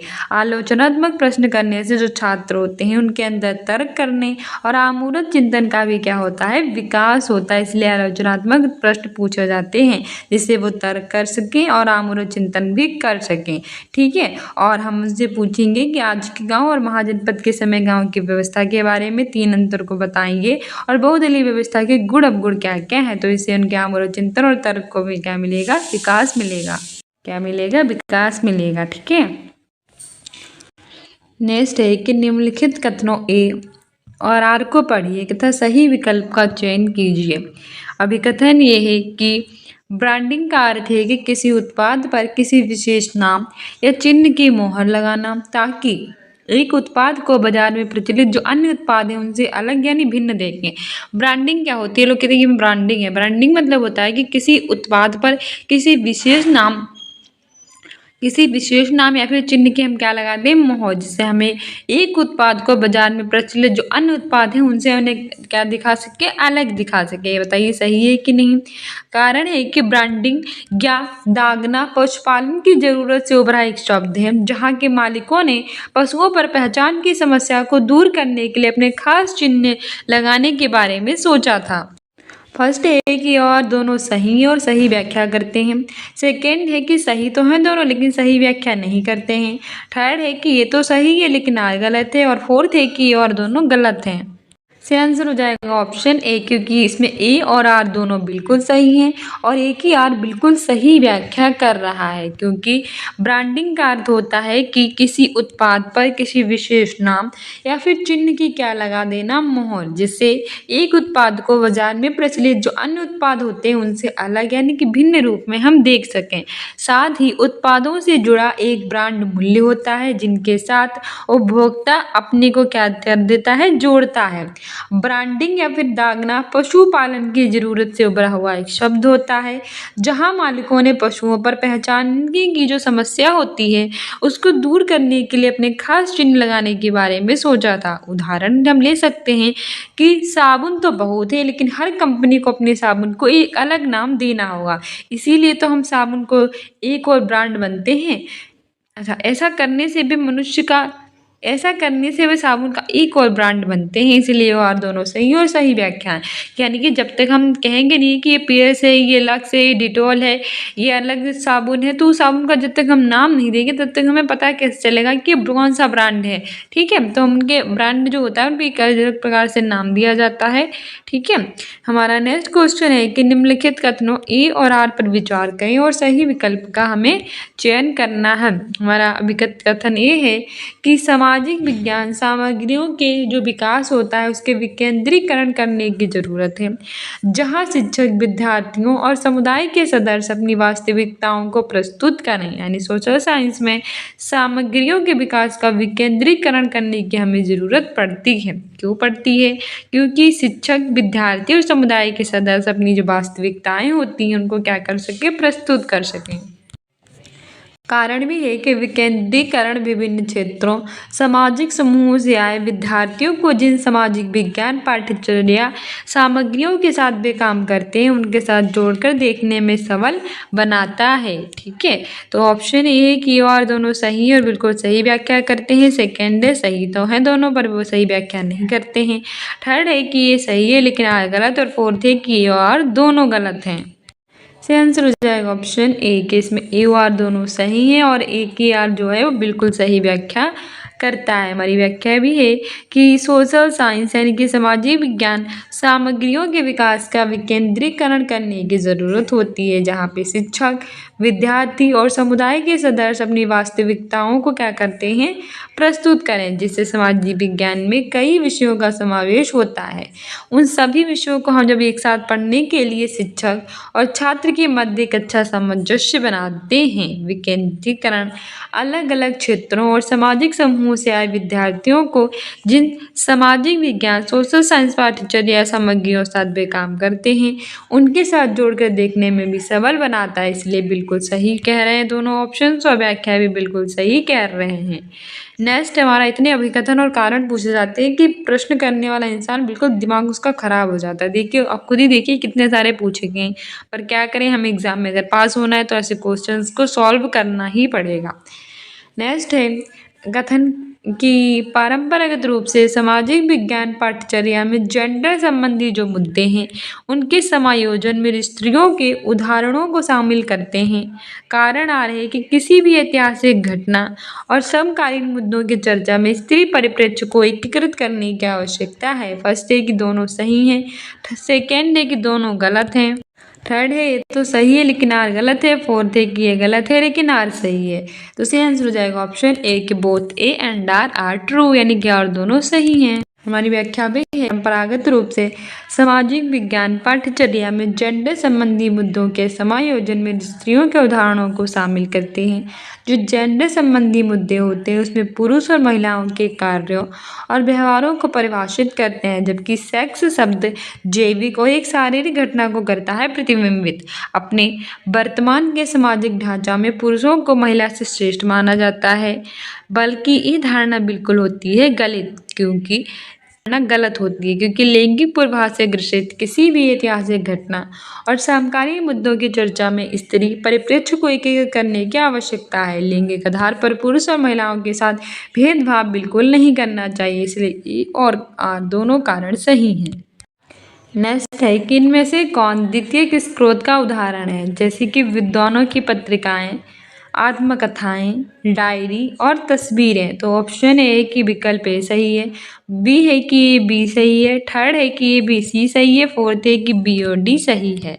इसका आंसर हो जाएगा ऑप्शन ए कि ओनली ए, यानी कि कौन सा द्वितीयक स्रोत का उदाहरण है। विद्वानों की जो पत्रिकाएं होती हैं, स्कॉलरी जर्नलिस्ट होती हैं, ठीक है, तो ये बिल्कुल सही है। द्वितीयक स्रोत सेकेंडरी सोर्स पूछा है तो विद्वानों की पत्रिकाएं कैसी होंगी, सेकेंडरी सोर्स होंगी, ठीक है। हमारी व्याख्या भी है कि द्वितीयक स्रोत यानी सेकेंडरी सोर्स का एग्जाम्पल है विद्वानों की पत्रिकाएं। सोशल साइंस में विज्ञान की एक शाखा है जो मानव का व्यवहार और सामाजिक संबंधों से संबंधित जो मुख्य रूप से अनुभवजन्य दृष्टिकोण है उस पर डिपेंड करती हैं। सोशल साइंस के एक स्रोत को किसी ऐसी चीज़ के रूप में संदर्भित किया जा सकता है जो किसी वस्तु या फिर घटना की उत्पत्ति को बताता है। सोशल साइंस में ये दो प्रकार के होते हैं, एक होता है प्राइमरी, एक होता है सेकेंडरी। प्राथमिक में उदाहरण के लिए हमारे सिक्के आते हैं, कॉइन्स, नदियाँ, रिवर्स आती हैं, किले आते हैं, भारत का संविधान आता है, रविंद्रनाथ टैगोर की एक पेंटिंग आती है, जेम्स मिल का ब्रिटिश भारत का इतिहास आता है। ये सब वही स्रोत है जब घटना हुई थी, तो इसे हम प्राइमरी सोर्स कहते हैं। वहीं सेकेंडरी सोर्स द्वितीयक स्रोत वे होते हैं जो कुछ विश्लेषण के बाद प्राथमिक स्रोत से हम प्राप्त करते हैं, जैसे के लिए आत्मकथाएं हो गई, शोक प्रबंध हो गया और सूचकांक हो गई। तो प्राइमरी सोर्स कौन कौन से हैं, सिक्के, नदियाँ, किले, भारत का इतिहास, रविंद्रनाथ टैगोर की पेंटिंग, जेम्स मिल ब्रिटिश भारत का इतिहास, ठीक है, क्योंकि जब घटना हुई थी तभी हमें प्राप्त हुए थे। सेकेंडरी सोर्स होते हैं जो कुछ विश्लेषण के बाद हमें प्राथमिक स्रोत से प्राप्त करते हैं, जैसे कि आत्मकथाएं, शोक प्रबंध, सूचकांक आदि। नेक्स्ट है कि माध्यमिक यानी कि मिडिल स्तर पर स्वतंत्रता संग्राम के ऊपर एक परियोजना करने के लिए कौन सा न्यूनतम रूप से अनिवार्य हो सकता है। पहला है चित्र, दूसरा है स्वतंत्रता सेनानियों के महत्वपूर्ण उद्धरण, थर्ड है वो स्रोत जिन पर सूचना इकट्ठी होती है और फोर्थ है प्रश्नावली पर आधारित आंकड़ों का संग्रह। आंसर हो जाएगा ऑप्शन डी, प्रश्नावली पर आधारित आंकड़ों का संग्रह, ठीक है। माध्यमिक यानी कि मिडिल स्तर पर स्वतंत्रता संग्राम के ऊपर एक परियोजना करने के लिए कौन सा न्यूनतम यानी कम से कम रूप से अनिवार्य हो सकता है, तो वो होता है प्रश्नावली पर आधारित आंकड़ों का संग्रह। व्याख्या भी है कि माध्यमिक मिडिल स्तर पर स्वतंत्रता संग्राम के ऊपर एक परियोजना करने के लिए प्रश्नावली पर आधारित आंकड़ों का संग्रह न्यूनतम रूप से होता है अनिवार्य। प्रश्नावली यानी कि क्वेश्चनर प्रश्नों या फिर कथनों का होता है समूह, जिसके माध्यम से हम व्यक्ति से पूछकर सूचनाएं इन्फॉर्मेशन को एकत्र करते हैं। प्रश्नावली अनुसंधान करने का एक प्रमुख ग्रुप होता है जिसमें लोगों से सूचना को एकत्र करने के लिए बहुत सारे प्रश्न पूछते हैं, और प्रश्नावली निर्माण में एक आत्मनिष्ठ और प्रयोग में वस्तुनिष्ठ विधि होती है, वस्तुनिष्ठ विधि होती है। नेक्स्ट है कि आरटीई एक्ट 2009 के अनुसार निम्नलिखित में से कौन सी संस्थाओं से मूल्यांकन कार्यक्रमों को विकसित करने की अपेक्षा है। ऑप्शन ए है केंद्र सरकार, ऑप्शन बी है राज्य सरकार, ऑप्शन सी है स्थानीय सरकार। सही विकल्प चुनना है। ऑप्शन ए है कि और बी सही है, ऑप्शन बी है ए और बी सही है, ऑप्शन सी है केवल ए सही है, ऑप्शन डी है कि बी और सी सही है। इसका आंसर हो जाएगा ऑप्शन ए और बी दोनों सही हैं, ठीक है। आरटीआई एक्ट 2009 के अनुसार जो है केंद्र सरकार, राज्य सरकार, union government and state government ये दोनों ही मूल्यांकन प्रक्रमों को विकसित करने की अपेक्षा है। व्याख्या भी है कि आरटीआई एक्ट यानी राइट टू एजुकेशन एक्ट 2009 के अनुसार सेंट्रल गवर्नमेंट और हमारी स्टेट गवर्नमेंट मूल्यांकन प्रक्रमों को विकसित करने की अपेक्षा है। राइट टू एजुकेशन एक्ट ये हमारी शिक्षा के अधिकार है। राइट टू एजुकेशन अधिनियम 4 अगस्त 2009 को संसद में अधिनियमित किया गया, लेकिन इसे 1 अप्रैल 2010 से हमने लागू किया। इसमें क्या होता है कि देश के सभी बच्चे जो 6 से 14 वर्ष तक है उन्हें निःशुल्क और अनिवार्य शिक्षा दी जाएगी। 7वीं अनुसूची में हमारी समवर्ती सूची के तहत एक प्रमुख विषय ये होता है कि इसमें 7वीं अनुसूची में समवर्ती सूची के तहत इसमें केंद्र सरकार और राज्य सरकार यहाँ तक कि स्थानीय निकायों के द्वारा पालन की जाने वाली विशिष्ट नीतियाँ और दिशा निर्देशों को निर्धारित करते हैं। नेक्स्ट है किसी कक्षा या विद्यालय का आकलन चक्र डेज से आरंभ होता है और डेज पर समाप्त होता है। ऑप्शन ए है निर्माणात्मक आकलन और योगात्मक आकलन, सेकेंड है नियोजन आकलन और योगात्मक आकलन, थर्ड हमारा है नैदानिक आकलन और निर्माणात्मक आकलन, और फोर्थ है निर्माणात्मक आकलन और नियोजन आकलन। ऑप्शन बी जो हमारा किसी कक्षा या फिर विद्यालय का आकलन चक्र है, ये नियोजन आकलन यानी कि प्लेसमेंट असेसमेंट से स्टार्ट होता है, आरंभ होता है, और योगात्मक आकलन यानी कि समेटिव असेसमेंट पर क्या हो जाता है, समाप्त होता है। ठीक है, हमारी व्याख्या भी है, किसी कक्षा या फिर विद्यालय का आकलन चक्र नियोजन आकलन से स्टार्ट होता है और योगात्मक आकलन पर समाप्त होता है। नियोजन आकलन से आशय होता है कि उद्देश्यों और लक्ष्यों को निर्धारण और उन्हें प्राप्त करने के लिए एक कार्यविधि का निरूपण करने से ये तथ्यों को कैसे करना है, उसका समावेशन किस आधार पर होगा, इसका निरूपण करता है। नेक्स्ट क्वेश्चन है कि विद्यालयों के कार्यों के स्वोद्देश्य संग्रहण को उद्देश्य माना जाता है। ऑप्शन ए है रिपोर्ट कार्ड, ऑप्शन बी है पोर्टफोलियो, ऑप्शन सी है नियत कार्य, ऑप्शन डी है रूब्रिक। से आंसर हो जाएगा ऑप्शन बी पोर्टफोलियो। हमारी व्याख्या है कि विद्यालय के कार्यों के स्वउद्देश्य संग्रहण को पोर्टफोलियो के नाम से जानते हैं। पोर्टफोलियो छात्रों के कार्यों का संग्रह होता है। जो पोर्टफोलियो में कक्षा का कार्य, कलात्मक भाग, चित्र और अन्य मीडिया शामिल हो सकते हैं। ये एक समय अवधि में छात्र अधिगम और प्रदर्शन में प्रगति को होता है, क्या करता है, उसको दर्शाता है। नेक्स्ट है सामाजिक विज्ञान की एक शिक्षिका यह मूल्यांकित करना चाहती है कि क्या विद्यार्थियों ने जनसंख्या पिरामिड के संप्रत्यय को समझ लिया है या नहीं। एक किसमें सहायक हो सकता है। ऑप्शन ए है कि वे जनसंख्या पिरामिड को पढ़ सकते हैं और उनकी व्याख्या कर सकते हैं। सेकेंड है कि दिए गए आंकड़ों के आधार पर जनसंख्या पिरामिड बना सकते हैं। थर्ड है जनसंख्या पिरामिड की सहायता से वे रोजगार में लगे लोगों के बारे में अनुमान लगा सकते हैं। से आंसर हो जाएगा option A, only A and B हमारा सही है। कैसे, सामाजिक विज्ञान की शिक्षिका ने यह मूल्यांकित करना चाहती है कि विद्यार्थियों ने जनसंख्या पिरामिड के संप्रत्यय को समझ लिया है या नहीं। इसके लिए कई तथ्य सहायता कर सकते हैं, जैसे कि वे जनसंख्या पिरामिड को पढ़ सकते हैं और उसकी व्याख्या भी कर सकते हैं।